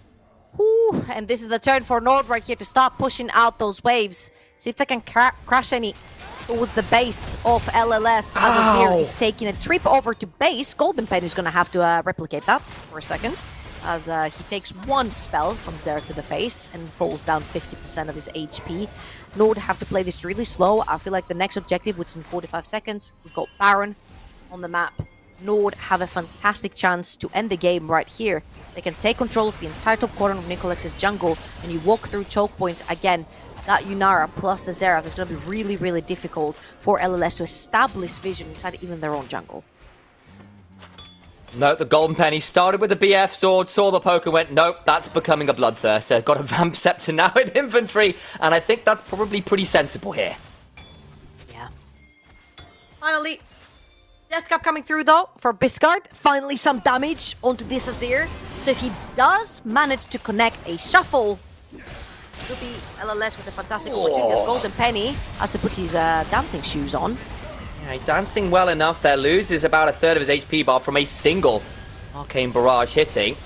Don't necessarily think it'll matter in the grand scheme of things, though, because he's going to be given access to this wave in mid lane. Nicolette throwing out some undertows. Just look how difficult it is to walk anywhere near that. Take it back. Should be able to heal a little bit there. There's the Vamp Scepter value. Gets at least most of the HP bar back. Ooh, he collects. Hang on, gets to the backside. That's a decent work there as the Ragnarok comes on down. Dumpunk is super deep, goes onto Jankos, but it's the clone. Trying to turn it around. Dumpunk is dead to Hido, who begins to transcend himself. Wonderful dredge slide. Azire is pulled right out of the sky. Samson, again, looking a little short head here. No power. Gets a shuffle, but it's just giving a triple kill to Hido. Donating another. Unfortunately, can't look for the full house as Jankos secures the kill onto the Azir, and Nicolex needs to run for the hills. That fight in mid lane, I think, has just lost light side the game. Nicolex is trying to boost his CS numbers right here, taking the Skull Curve as he knows that this is pretty much game for Nord. Taking down Nexus Towers as we speak, as Treats is doing his deal right there, keeping Nicolex away from the base, but even if he didn't, I don't think an Olaf can do this, and Nord come back from a very questionable game 1 to put themselves in match point. They do at that. Even then, they gave up the Baron. It got a little bit dicey. The Nord mid-game decision-making, Georgia. We don't speak about those. The word I think you used, and I think I agree, is disrespectful. Desk, do you agree? Hear me out. Hear me out. I know it's match point. But I there's something in the air. There's something in the air. Nord are not Nording. They're not Nording.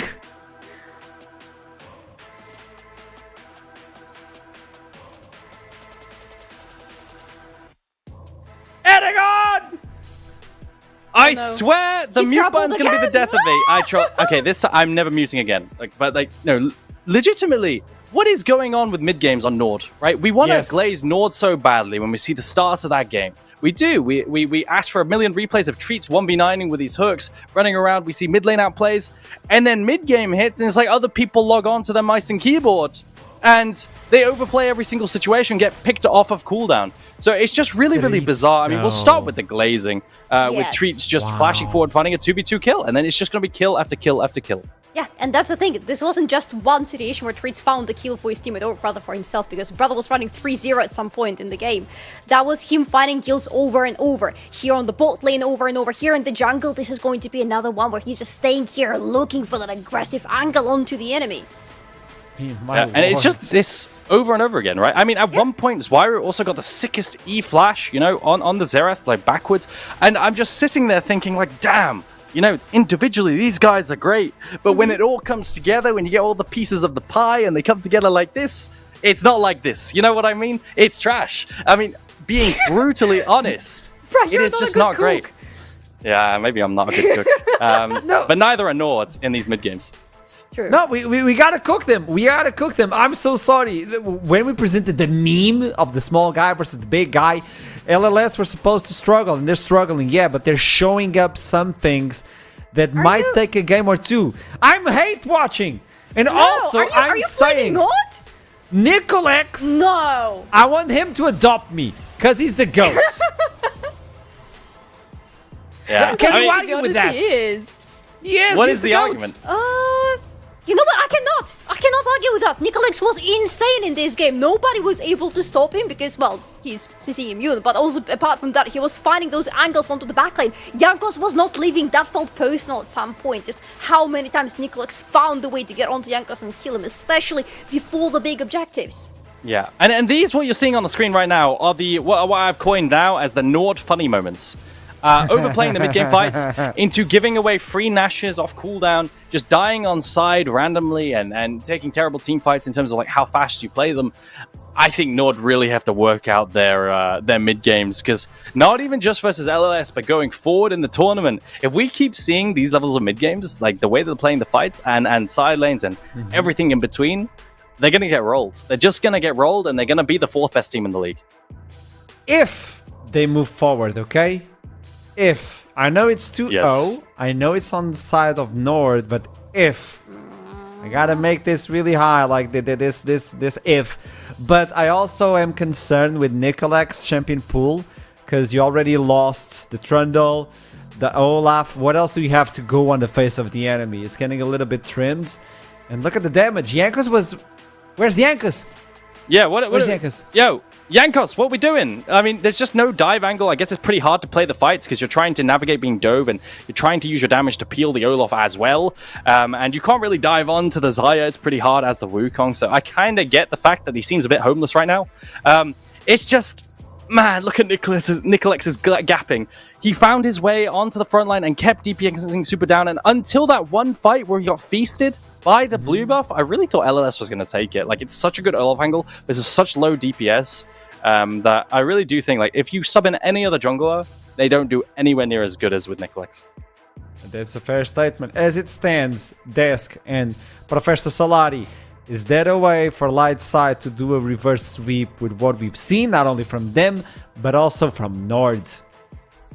I hate to say that, but actually, yes, there is. Because you mentioned Nicolex's champion pool, I don't think that's going to be an issue. If you look into what he usually plays, yeah, he has those champions like he showed us in those previous games, but he has more champions like Olaf, actually. He has more carry champions in his pockets, and I feel like if they pivot a little bit more into that, and if they full-on let Nicolex carry the games, they could win those. Because Jankos, I'm sorry, I am the biggest Jankos fangirl out there, but he's... I am, but he's not looking good, and this is not the first series, but he's not looking good. I think he redeemed himself like towards the end of the Jarvan game, but outside of that, I completely agree. My man's is washed right now in these series. I don't know what's going on. Yeah, I hope to see it improve. I just want to see Zed on Nicolex, so I can call him Nico Zed, and maybe he can take that game away. Maybe the 3-1 is a reality, and Aragon won't be such a hater. With that in mind, we'll toss it to a break, and I'll make sure that Aragon has his microphone on when we're back. I'll see you soon. Aragon, I'm looking at you.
Testing. 1, 2, 3. Testing. Am I muted?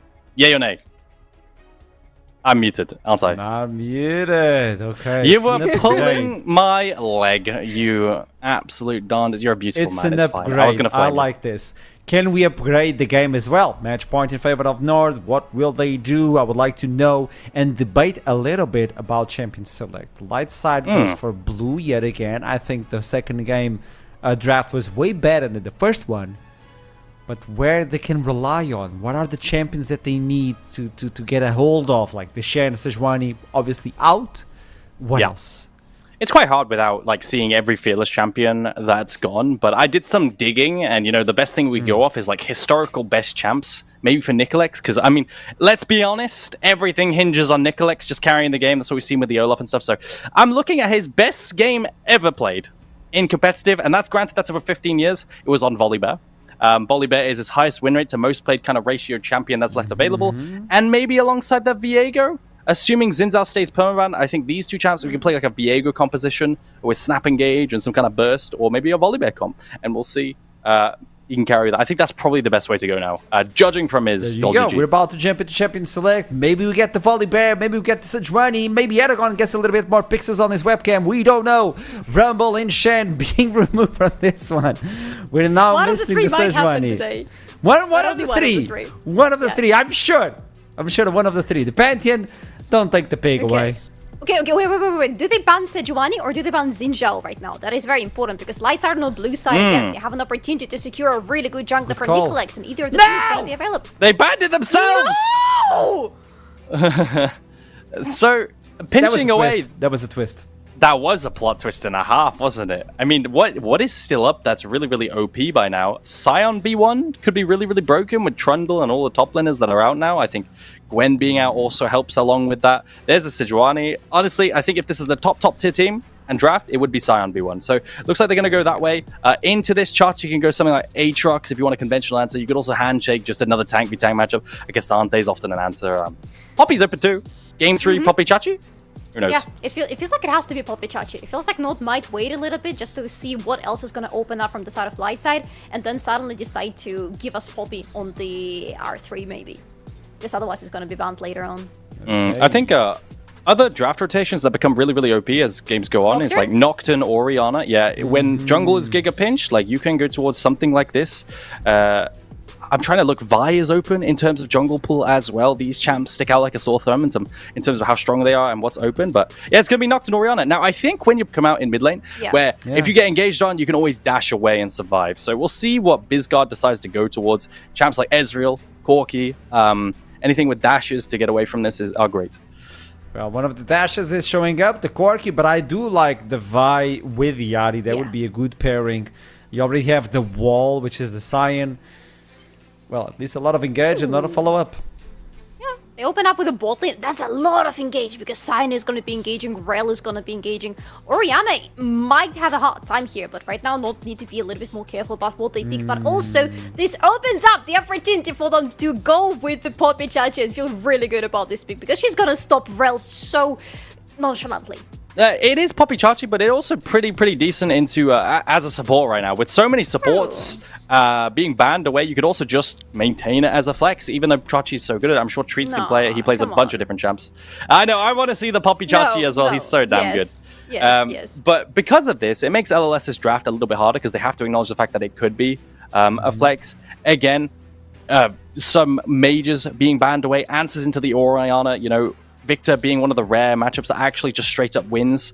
I think you could pair off some kind of a rotation that you could do is some kind of like ganker plus like an Annie. You know, if you want to actually gank towards mid, use the setup. But there really aren't that many mid laners left up and available. I still think Ahri could be a way forward. Banning away the Nico Nocturne combination as well. So pinching bot lane. It feels like there are two options where Lightside can go right now. Either it's gonna be Ahri, which I love a lot, but also Poppy's gonna make their life miserable, or they can go the opposite direction and do what Zvira did in the previous game, and they can go into Hovet for Bizguard, just to have some artillery damage from far away. Yeah, I like the Hovet. I always forget about the Hovet. It's actually a really good call because it outranges the Ori. Okay, never mind. Well, they heard you, Solari, so good job. I'm sorry. And they banned that away.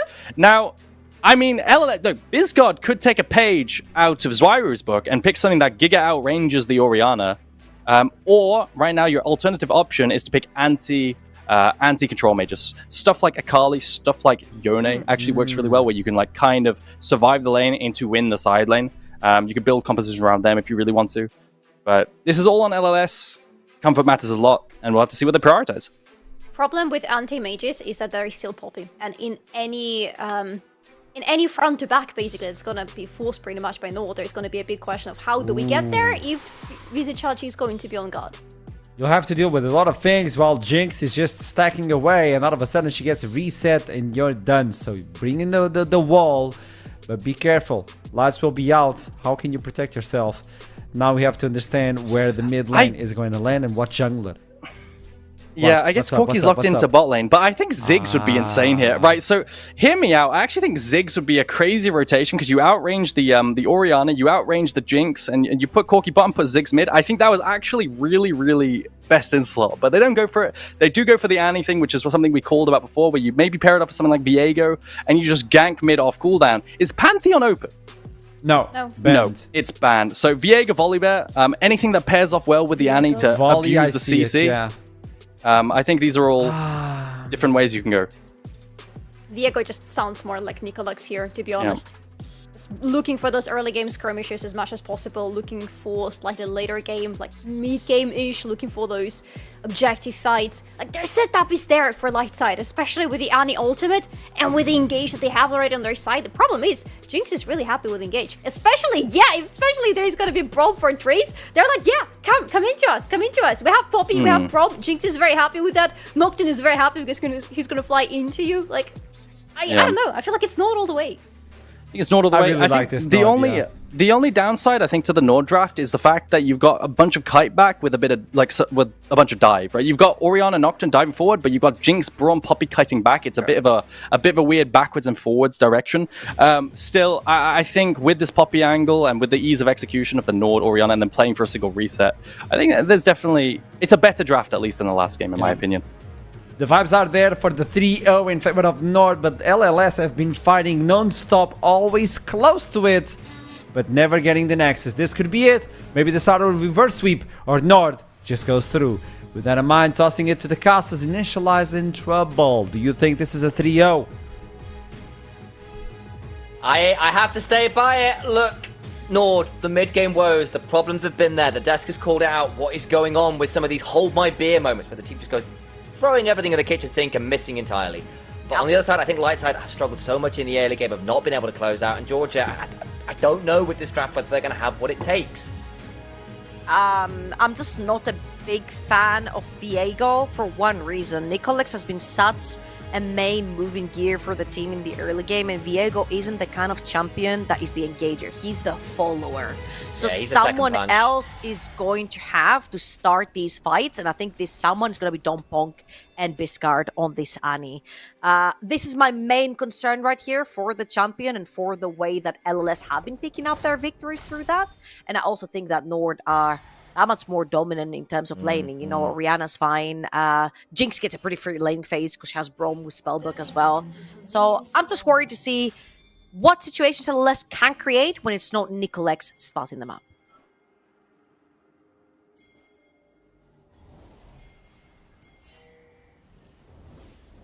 Not too much here yet. Kankos potentially stepping forwards with the rest of Nord. So many Qs being thrown around. Yeah, it is the Poppy Chachi as well. We do get it. One of the very OG Poppy top players was playing pre-rework Poppy once upon a time. That was some good stuff. Press R, no one else can damage you but your target. Such a dumb champion. Such a dumb champion.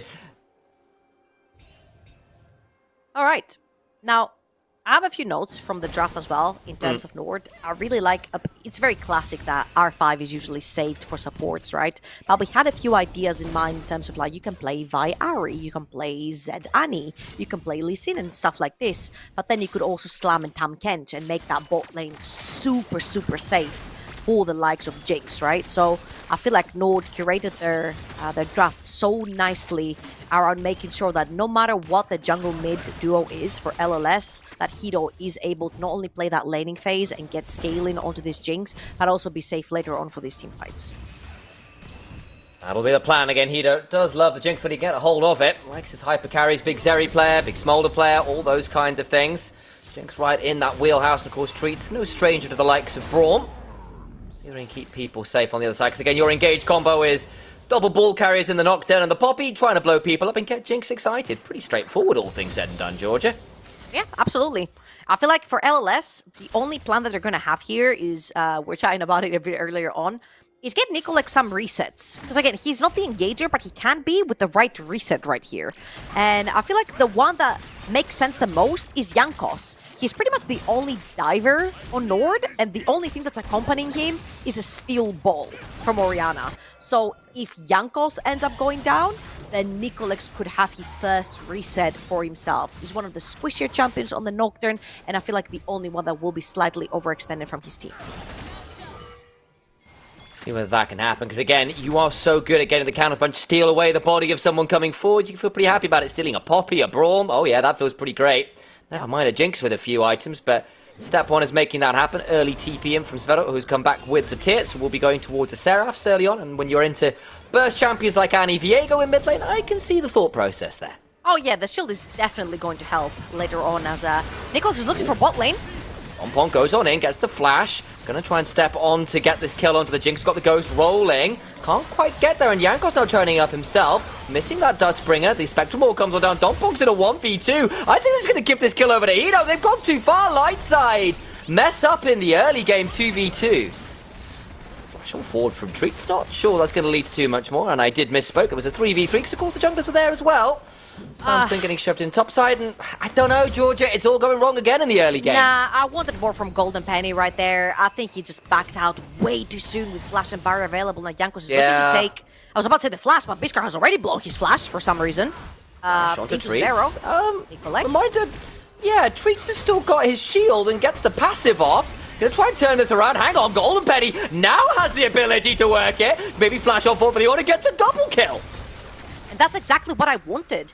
I don't know if we have the replay from the skirmish down in the bot lane, but Donpong gets a double knock-up with the W. He gets the Q on 2 members, and I feel like Golden Penny just didn't play aggro enough with him, whilst Nicolek was sort of zoning out Jankos. Maybe a little bit more communication, but now you see, even though they're low HP, that Gatling gun from Corki does so much work. Thank you so much, observers, for showing that. What's Donpong? He gets stuck, but Nicolek stops the advancement from Jankos. Then Donpong gets the double Q and the double W. And Golden Penny has both Flash and Barrier and doesn't walk up to become a threat, right?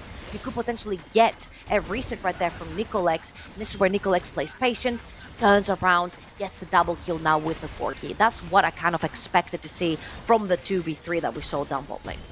And Nicolek even survives the play. Not bad, gets the wave shoving, gets to go back. Triple longsword and a tier into the Berserker Greaves, and it ends up with a slight advantage to Golden Penny after all things have been said and done. Samson shoving this wave out top side, and it's a volatile early game again, even if Nord have got that slight advantage from lane, courtesy of mid and top.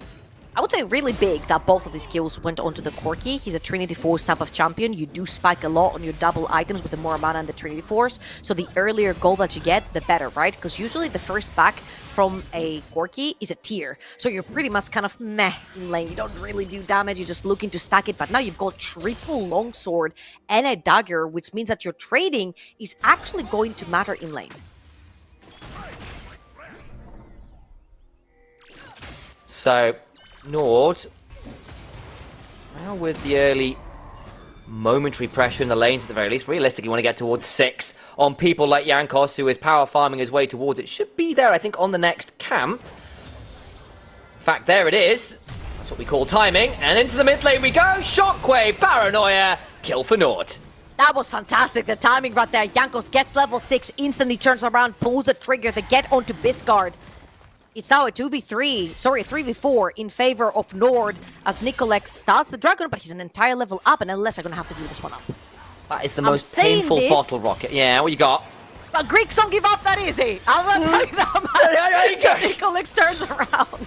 Cultural difference there. They are going to fight tooth and nail for this one. I don't know, man. Have you watched 300? They were clearly undernumbered. Yeah, maybe once or twice, yes. So we're at the Archerom's ears perk up. Ooh, someone mentioned the Spartans. I was gonna say, you know, we've been screwed a few times in the ancient history, and that was due to our own fault, you know? Well, So- you know, we're not going to go on that one. That's fair. But all I'm saying is, I wouldn't mind casting in the shade if we're going to sort of paraphrase a famous saying for that one, because it is bloody hot out here in Berlin, and I could use a little bit of chill, a little bit of ice from the Cryo Phoenix of Nord, perhaps. Mm-hmm. So far, so good for Nord. 2-0 up. They've gotten the first kill as well, and the second for their side, and now they're looking for the Skull Crab. They're probably going to look for the Dragon right here. The resets are coming through for the bot lane of LLS, and very clearly you see the rotation going through the tops of the map. So they are looking to primarily play through those Void Grubs, and bot lane for Nord has remained over on the bottom of the map. They're going to spot the Siren right now, and the resets are going to start coming through. LLS first on the rotation. Georgie, you kind of just said so far so good, and I really want to focus on the word so, because let's be real, for all that Nord are 2-0 up here, against a number of other teams, they could and perhaps should have lost both games 1 and 2 off some pretty heroic throws. Nicolex is not going to be feared there by the unspeakable horror. We'll be able to back away, but you got to call it out. Nord have been known to throw a lead or two. This series is certainly not an exception to that. The shockwave on 3, though, is anything but keeper's verdict to follow after. Rocket just wide, but the paranoia in will at least get one. They're unlucky to get just that one. Zvero flashes out, just about to buy. Flash off over the roar of the Slayer.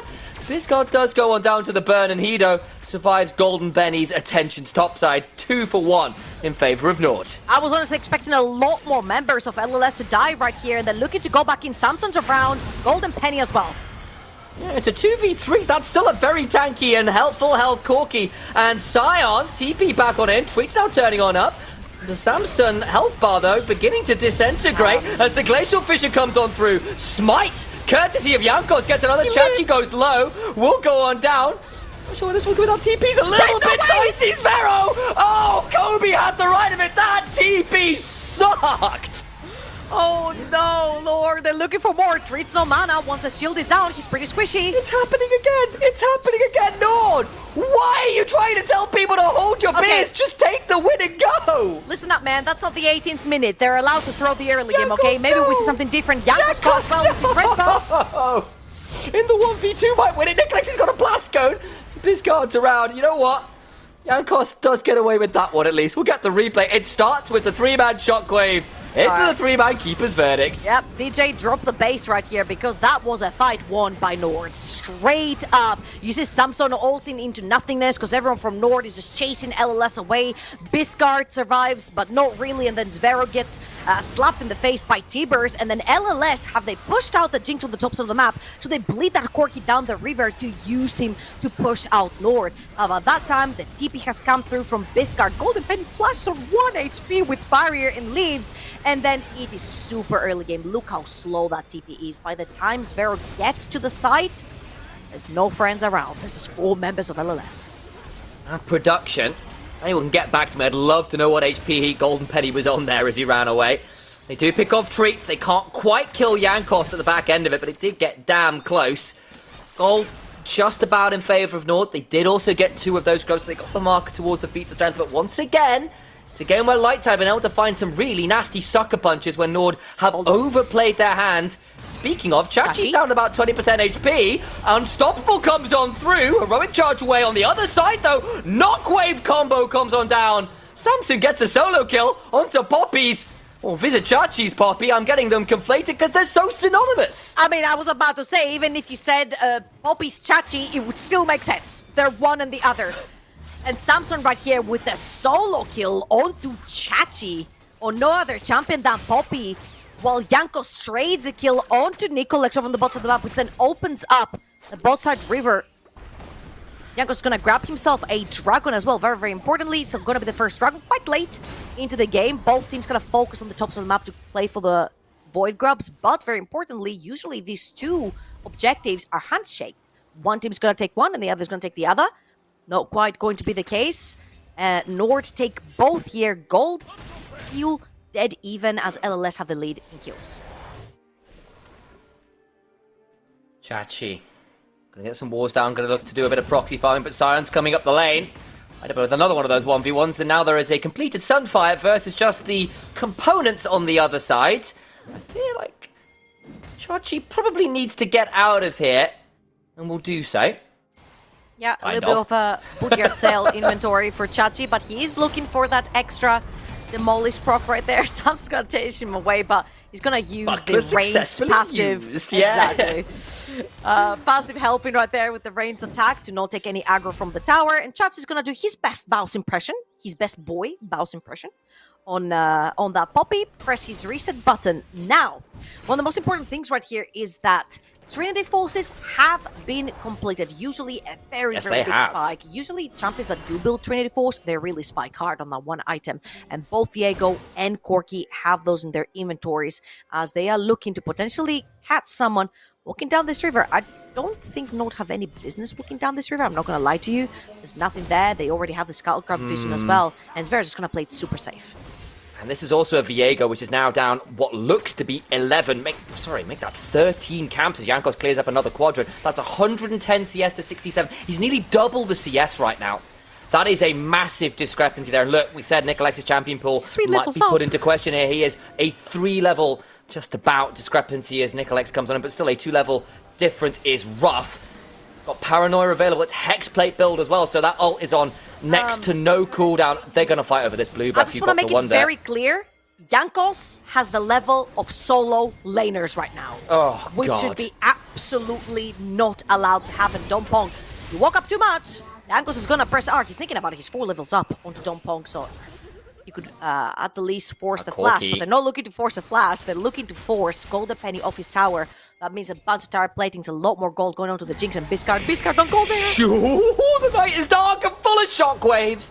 This guy gets away with it. They won't pull the ult quite yet. Fear comes on down into Nicolex, who will Spectral more out to safety. Have the Harrowed Path to speed his steps.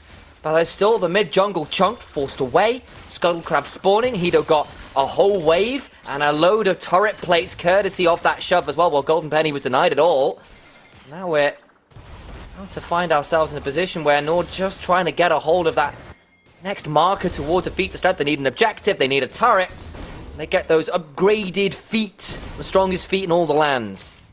Yeah, I feel like for LLS there is this very tiny window in 20 seconds where they can start the Herald and the Shockwave will not be up and available for Zvero.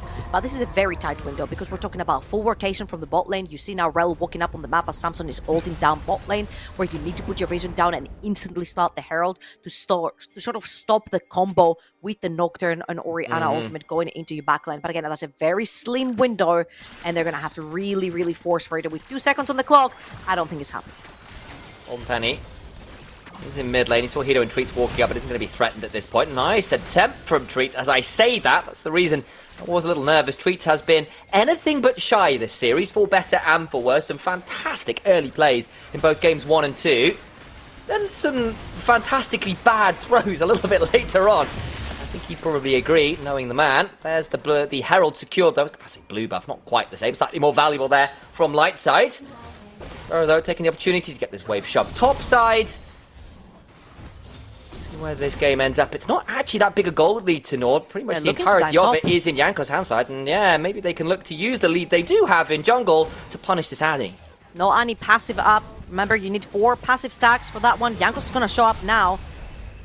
Shockwave for 2/3 of the HP bar. Annie used to clear the way, but that's just going to lead to a very easy kill. Tibber's still running. Going to try and kill the bear down. Slow comes on through, and they will manage to get enough damage down to stop Tibbers turning that one around. He had 2 choices. Die and clear the wave, or just die. He died clearing the wave without blowing flash or teleport, which was the wise choice right there. As Samson, I feel like he's been on wave clearing duty. He's just walking from lane to lane to lane, trying to clear everything up. As Nicolex is going to spawn the Herald literally onto enemy base almost to take that bot lane tier 1. Gonna try and get that. I still think Nord win this. It's a clockwork wind up on this Orianna, and she's got 2 grubs. That turret is easily taken. Herald goes down into that bot lane, as you said. Doesn't get the whole turret, though, all the while. Samson is getting a shove into mid lane, but Hido's going to be there to clean up. Keeper's Verdict comes on through. Dom Ponka's the one fine. Guilty, but at least Golden Penny alone, as he's heroically charged into a wall. has his head crashed in. Spectral Maw lands on the treats, not onto Chachi. Magnet Storm comes on through, trying to turn this around. Shockwave potential angle for Sparrow in 5 seconds. Jankos has also turned up, nearly got his own paranoia. Biscard gets low, but not quite down. Flash performance arrow! Flash in response to Shockwave, just avoided by Lightside. 1, 2, 3, 4, 5, 6 flashes blown. Holy moly. In this particular skirmish. No one's dying. Nicholas is looking to maybe force someone to die. The tip is coming through. It's Chachi. Passive comes on through the concussive blows. The paranoia is back off. Cooldown. Rocket just wide. In comes the Nocturne. The Nightmare is down. And they ensure that 3 kills go the way of Nord. The extended play is theirs. Level 11, 5 and 0. Jankos is the absolute king of the Rift in this game. He's had enough, you know? He heard us talking shit. He's like, you're comparing me to someone with 35 teams. You have to swap 35 teams. You know what? Where I've been, Worlds, Finals, etc. Let's watch this one more time. Chachi throws out the Rel, instantly engaged on the Golden Penny. Golden Penny can't press W because Poppy's W is up and active, so he has to force the barrier to stay alive. And by that time, a lot of iterations of flashes of back and forth actually happened, but in the end, again, it's LLS overstaying, right? So after all those summoners went through, after all those ultimates went through, after all the flashes were used, Nicolex stays around. And Jankos' ult comes back up, the re-engage happens, the TP comes through, and they just clear them up. Heal on the Braum, Spellbook on the Braum means you can find so many ways to just increase your move speed with ghosts and heals to jump on people. Chachi's just flashed onto Golden Penny. There's still a steadfast presence, no Valkyrie available. You ain't going to Valhalla. And all the while, Hito and Trees just get to knock on Tier 1's door, and they'll bust it down for even more gold. Extremely great early, dare I say, I'm gonna say, to mid-game rotations coming through from Nord. 18 minutes, so we're in danger zone. Yeah, we're in the danger zone. You know what? Okay, I'm just gonna make the disclaimer right there. Very fine letters at the bottom of whatever you're reading. Moving really fast through your screen, so you can't really read them. However, Nord will take that mid lane tier 1, they'll take the bot lane tier 1, they'll take the bot lane tier 2, they'll take the kill here as well. Like, their rotations have been clean, and it's primarily due to that mid-jungle synergy coming through from Zvero and Jankos. Jankos using fantastic timers on his ultimate. Literally, the second he hit level 6, I don't think he's missed a single opportunity for an ult right there, and it's always a hit. So through that, they're able to take those neutral objectives, and basically, when you take those towers, you choke your opponents out of vision, and that's the hardest thing for LLS. They're gonna need Sion there to face check themselves into neutral objective territory. So, what do you do now as Lightside? Down 5,000 gold, all the objectives pretty much early. Is it just try and bait Nord into throwing at Atakan, something like that? We've seen a fair number of the Intercarn angles, it has to be said, across this split in general. Lightside here in force. Nord, I think might want to fight this blue buff though. Look at where the Nocturne is. In they go with the crash down, but the Shockwave after Paranoia pulled. They've not needed to Knockwave, let's use the Shockwave as the initiation. Hang on though, Jankos got to flash away. TP's coming through from Lightside as Chachi can't join. This is now a 5v4, maybe. I've overspoken, Nord have gone too far. It's the 5v4. Zvero needs to keep running, has got a phase rush and a dream, but the decimating smash. And Oriana's down. Atakan is there on their screen, so they want to try and push the advantage while they have it. Jankos gonna catch Biscard face checking! Gets the kill on the Annie, but now he's pretty damn deep. Hasn't got that much to work with as Golden Penny can begin to unleash with the Gatling gun. Nicolex also looking. Does not have the ult to work with. Chachi is around. Gets that steadfast presence to neither jump in as Hito now here with a lot more HP. Throws down the zap. Don Ponklo. And Chachi saying, yeah, I dare you. He's 1v4 currently. Jankos healing off the wolves. Nord once again walking this very fine line, but so far it's working out okay. Treat still knocked up as the Ferromancy crashed down, and maybe it's a crash out, but no! Hito gets excited, and he starts to turn it around. The decimating smash doesn't really land that heavily. Hito, though, eats a massive amount of damage from that Soul Furnace shield. Chachi low, might end up in danger, but it's still a 1 versus 4 that Samson just doesn't have enough in the tank to deal with. The zombie will spawn, but this ain't a Cranberry song. There's nothing left in his head or his heart. He's a dead top laner. Oh, Zvero, how did he find himself between tier 2 and tier 3? Jankos are like, he's in! They've got a paranoia, they're just having put the rocket from downtown! RKO! 1v1, Jankos wants Biscard. He's got a spell shield, and Sophia not quite enough damage. The TP's back in, Chachi's here! It's a new contender. The stun comes up forward. Enjoy the hug from the scariest teddy bear of all. As I think that's sort of a 2v2, or 2-4-2 rather. But either way, I guess that's a win for Nord. You know what? I just wish I had the stopwatch just to know when this fight actually started. Because I think it was about 3.5 minutes ago.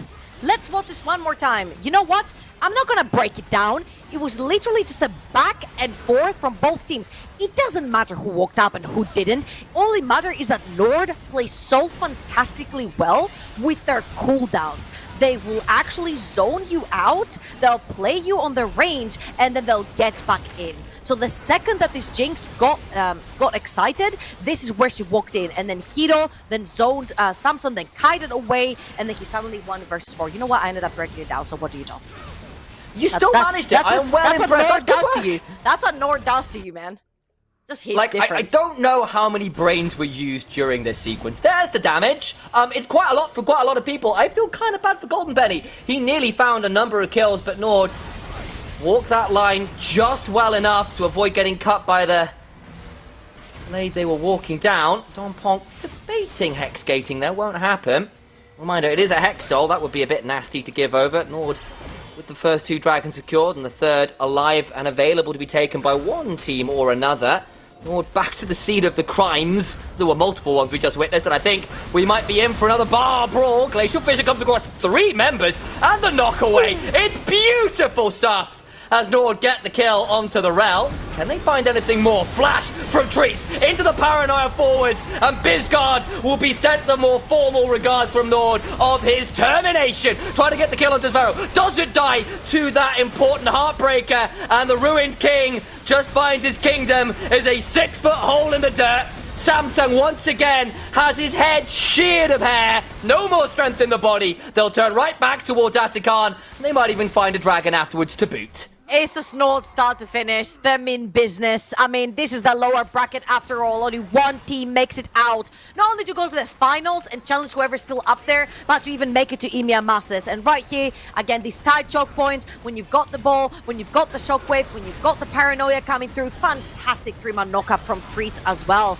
Jankos, he doesn't even need to join the fray. The fight is already won. Sion is off the screen as Hiro might get off the screen as well, but for different reasons. Ooh, Hito just about alive there. Lucky indeed. All the while, Chachi just says, I don't care, and takes the tier 2. Nord now up to about a 10,000 gold. Okay, 9,000. There's 100 gold between, well, actually 100 gold, 1,000 gold between them. I can't do maths, Georgia. It's becoming a very hot day. On the light side, starting up the dragon. I'm going to deny the soul point at the least, but hang on. Paranoia, and they want to make it work anyway. Jankos, you're now in a 1v4. I don't know about this one. Trees there to try and keep people alive, but Jankos goes down. They've gone too far for it. A little bit too deep into the cookie jar there, and it snaps shut on the hand. Yeah, and that's what we're talking about from the very beginning. The only one who's going to be overextending from the side of Nord is going to be Jankos onto this Nocturne. Press Paranoia, run in, get in with Zveros Oriana ball, and get the big wombo combo. That's a 4 versus 5, and Biscard is guarding the banana bush. It's a 5v4. You just lost your smite on an over-ambitious attempt on Dragon. Crash down onto the side of Chachi, who will get a little bit out to safety there with the heroic charge of Don Pong. Now in danger. Golden Penny eating so much damage from Hito. Nicolette tries to go to the backside, and the Heartbreaker leads to nothing but his own unfortunate emotional distress. Emotional damage is done, and the physical as well. A double kill to Zvero. A charge onto the wall as Bizgard doesn't get to throw out a stun. All the while, they'll charge through mid, and despite a 4v5, Nord punish the Desperation Baron. Nord are just skill checking them with extra items at this point. They've got extra levels, they've got extra items, and the only thing that stands between them and a 3-0 is a steel-horsed lady. Rel will try, but there is no wave clear. It feels like there is no hope. There will be no throw in the mid-game this time around. For all of Jankos' perhaps best efforts at that Dragon Ace again for Hito. And Nord, it wasn't pretty, it wasn't clean, it was fun as hell though! They move forward in the lower brackets, they're just about surviving! Paranoia comes on through, the lights turn now on this series! Nord, 3-0 light side. I feel like everyone here expected Nord to win, and they did. But I feel like this particular series is fantastic fantastic for VOD reviewing. I feel like there's so much to discuss right there. It was very visible, sort of the division in terms of shot calling and ideas that they had, particularly in game number 1. So even though that was a 3-0, it wasn't clean by any metric, and I feel like it would be great to just go back to the series and just check it out if they want to make it further into the slower bracket. And look, a final shout out to Lightside as well. 4th roster in 3 splits, changing so many of their members a week before playoffs. It was looking doomed. They were looking at relegations and fighting actually a pretty damn good fight here against Nord. Some really close games, particularly games 1 and 2. They found their moment to look pretty damn stylish. Hold your heads proud, boys. You did a really good job, even if it wasn't enough today. Desk, take it from here. Yeah, I think it's like LLS did a really wonderful job. As soon as they got this new roster, I think they went far. And maybe they could have went a little bit further if they were able to hold the lead. What if they didn't botch that Baron Siege? What if they didn't botch that Baron Siege in game 1? What if they won that game? And then what if things went slightly different in game 2? Like a ton of what ifs. I think LLS, just like Initialize said, did so damn well. It could have been a completely different series based on what we saw. Yeah, but now, it feels like that's the experience for Nord kicking in the end, because Lightside, they were very good individually, they had really good fights, but in the end, when it comes to big decisions on the map, we see them lacking something that Nord definitely has. At the end of the day, we just have to celebrate Nord at the moment and also understand that Nord are not looking like the best version of what they could provide. I mean, this was pretty good. Yeah, control of line bush, control of banana bush, into snap engage from this as there's a phase check. Like, it's just super good League of Legends around vision, and utilizing Zwaru with that 3-man shockwave to find a small lead early game. Now, these leads, they're never directly translated into a win, right? Like Nord, they get a lead, but that doesn't mean the game is over, because they're gonna have their Nord funny moments in mid game. And I think the big thing that I want to highlight just before we move on to full-on glazing Nord is that I just want to say, in LLS, we had some insane players today. Samson won lane every single game today, right? Bar none, in my opinion. I think Samson did phenomenally. And also, I mean, Nicolex, sorry, you can take it away. Yeah, I mean, we cannot glaze this too enough, because they have looked so damn solid throughout all the 3 games today. Especially Nicolex in game 2 on Olaf was insanely good, and here with Viego there was potential. However, it could never be realized because Jankus got to his 3-0 spike very early in the game as a Nocturne, and after that it's pretty much a roll for this champion. When he gets to this, it's really hard to stop him, especially with Orianna on his team. Yeah, and just moving on to praising Nord, because we have to, they went 3-0, they did win the series, and they're going to move on to the next stage of the lower brackets. Jankos had a redemption arc, right? Because I think we can both agree, all 3 of us can agree that Jankos felt like he wasn't having an amazing series this time around. But in this game, finding those early game leads, 3-0 off the back, finding ganks all the time, I just think Jankos actually kind of stepped up a little bit in this game. Yeah, 100%. Those mistakes from game 1, game 2, and Nicolex had his number throughout the entire series on his 3rd one. The experience difference. There was a level 10 Nocturne versus a level 8 Viego. He had the solo experience of the solo lanes as well. Not easy. Not easy in terms of damage. Zveru.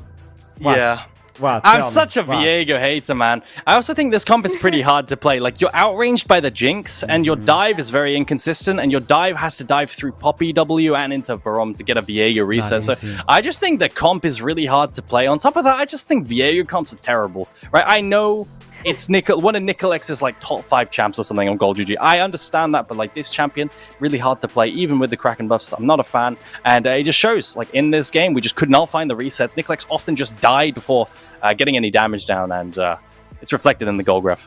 He did try to accelerate the bot lane as well by giving the kills to Corki. So Viego was not at the peak Viego moment. Hey! Could have been a little bit more greedy. 3-0. 3-0, that's what matters, and Nord move forward within the brackets. I do believe like mid-game is a major concern for this composition. Obviously, as soon as we have the interview, we jump into the interview, and that's exactly what I'm going to ask. What is happening with the Oopsie Daisies on the mid-game? Because if they move forward like that, regardless of the opponent they're going to get, doubts. Yeah. Oh, you know what? Interview is ready. Don't even say a word. Toss it. Give it to me. Come on. Who is it? Bye-bye! Treats! Hello, Artram. How are you? I'm doing well. I thought you were like not feeling well. I was concerned about you. How are you doing, No, boss? I think it was a manager troll moment. I'm always down to be interviewed by you, of course. Ban him. Ban the manager right now. Treats, I gotta ask. What's happening on the mid game, boss? I mean, in general, we're playing like shit, to be honest. I don't think there's much more to say. Like, I feel like we have different plans. You know the meme of like, they are good, but they need to work on map understanding, vision, tempo, blah, blah. That's kind of us right now. It's like, we do some things pretty well. I think when fights start and we have a clear idea, we play, like, execute pretty well. But in general, I think we're just like inting too much all around the map. Have some funny moments that kind of make the game harder. So I think it's kind of up to everyone in the team to step up for the next series, or we're probably not going to go to finals. Love the honesty, and I'm so happy. Like, you're one of the only ones that can step on the interviews and just say it as it is. Everybody tries to sugarcoat it. Nah, you're not having one, none of that. I love it. Tell me something. How about that Nautilus? I want to focus on the good sides. Your Nautilus was absolutely disgusting. You're the reason why we hate that champion. How do you feel playing with it? Is it like your champion right now? Because that was disgusting. I mean, it's strong in the game. Like, in general, I think their comp was pretty good into our comp, so I knew that we need to have an advantage from bot lane in that game to make the game a bit easier to play. And with a counter pick into Rakan, I think a lot of melee subs are good, but especially not Lucianar, like solid one. If I hit basically one auto attack or hook, they're dead. I don't think they know that in this matchup, and they died, so yeah, it's a pretty good like flippy champ that can snowball the game in your favor. I think we didn't really snowball after that. I think we threw the game pretty hard, but at least the start was good. Tell me something, because we have to clean a debate. Okay, I'm getting a question from someone, and I'll let you know of this question, but I need you to help me on the debate. The desk is split. Aragon is saying Yunara is broken, she's really good. Duckling is just saying she's the worst champion to ever come out. Help me, you're the pro player, you know what's happening. What's your opinion? Champ's OP for sure, it's no question.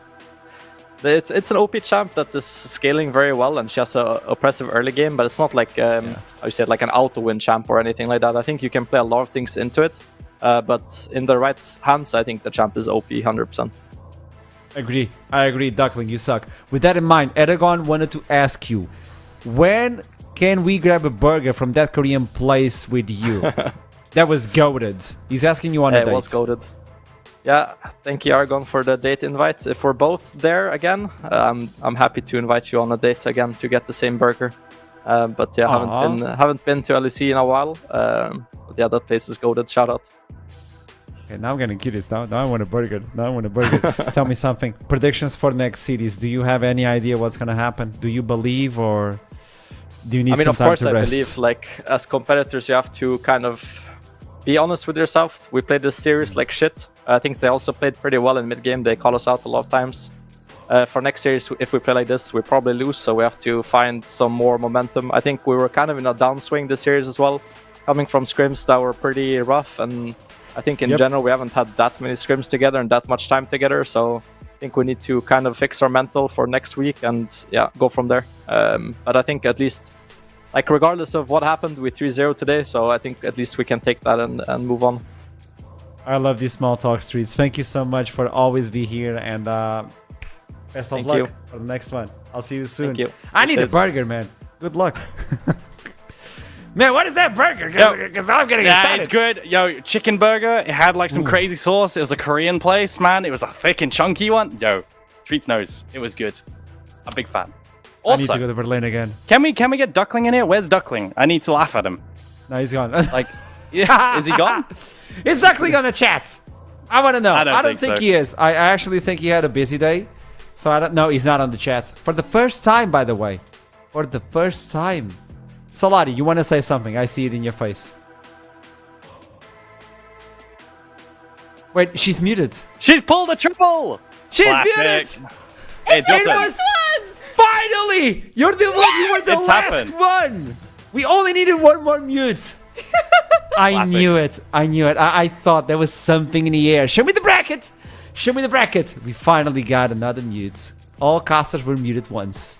So, Nord moves on, which means they're waiting for the winner of tomorrow, which is DMG versus Verdant. DMG are comfortable. You heard the interview yesterday with Feitsky. I'm still concerned about it. But Nord versus DMG or Verdant. Okay, who do you think is going to make it? It's another 3-0, I fear, for Verdant. I don't boy. think there's any doubt. Remember, what have we learned today, Archerum? 3-1's a fake. Ignore the Bulldog series. 3-1's a fake.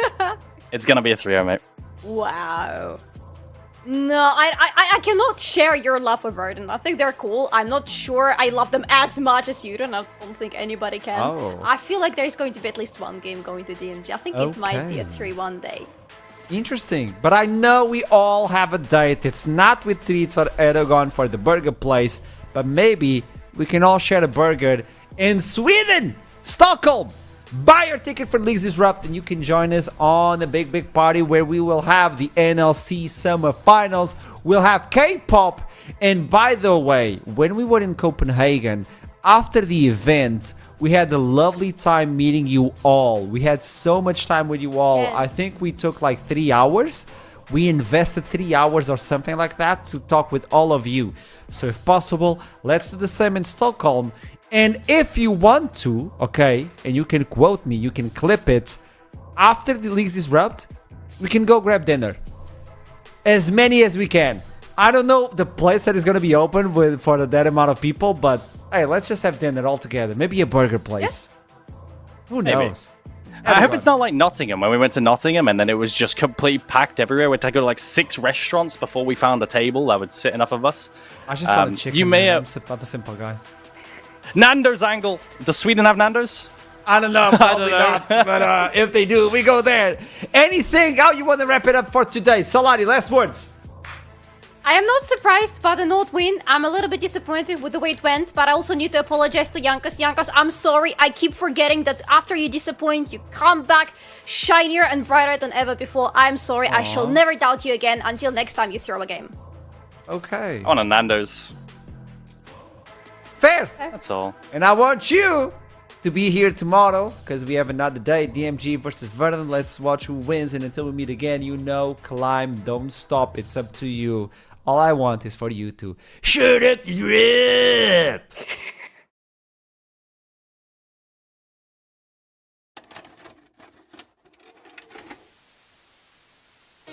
In the north, where the ping is low and the egos are high, there is only one rule, baby. Shut up this rap. Shut up this rap. Shut up this rap. Shut up this rap. Ooh. Ha ha ha. We back at the dream in a dodgy old strap. Got chaos in my trunk and a rat in my hat. The GPS in danger, but I proxy like a chef. It's bossy time, baby. That's a good death. Got chased by bulldogs, no bark, no bite. Told to touch some grass, but that's on Verdant's side. Could have gone bot, but I followed my feeling. Guess what, baby? We're in Sweden. More than just some players, it's the retired legion. Say just a game, but it's more than a feeling. We're breaking the silence, volume increase. Shut up, shut up, shut up. It's time for Leagues Disrupt. We fight through the pain, cause we call that healing. From Solo Q to the northern region. They fight for the glory, the thrill, so just shut up, shut up, shut up. It's time for Leagues Disrupt. Ooh. Wait, you're not convinced yet? Okay, let me tell you why you need that ticket. Double time. Reddy's got a plan, but it's looking kinda sus. I'm toxic like Sis, like ping as I run. We're from the north with the dodge fights. You might say our draft is weird. Hey, we won him here twice. Los ratones quick sneak on the run on the heights. We got Chronics cooking with those snipes, super size. Valley be lurking in jungle, so sick you might think it's the other game when he shows that puppy pick. Back in the north, so storm in July. Young cuz gets first blood, blink once and you die. Bring legends back, shares like a Marvel arc. We just such a split, pushing and we call that art. I'm spitting like ass, got skill in my shots, critting harder than chin, switching pops. So it says the IDLs are on a decline. Esports usually get views with us as a headline. More than just some players, it's the retired legion.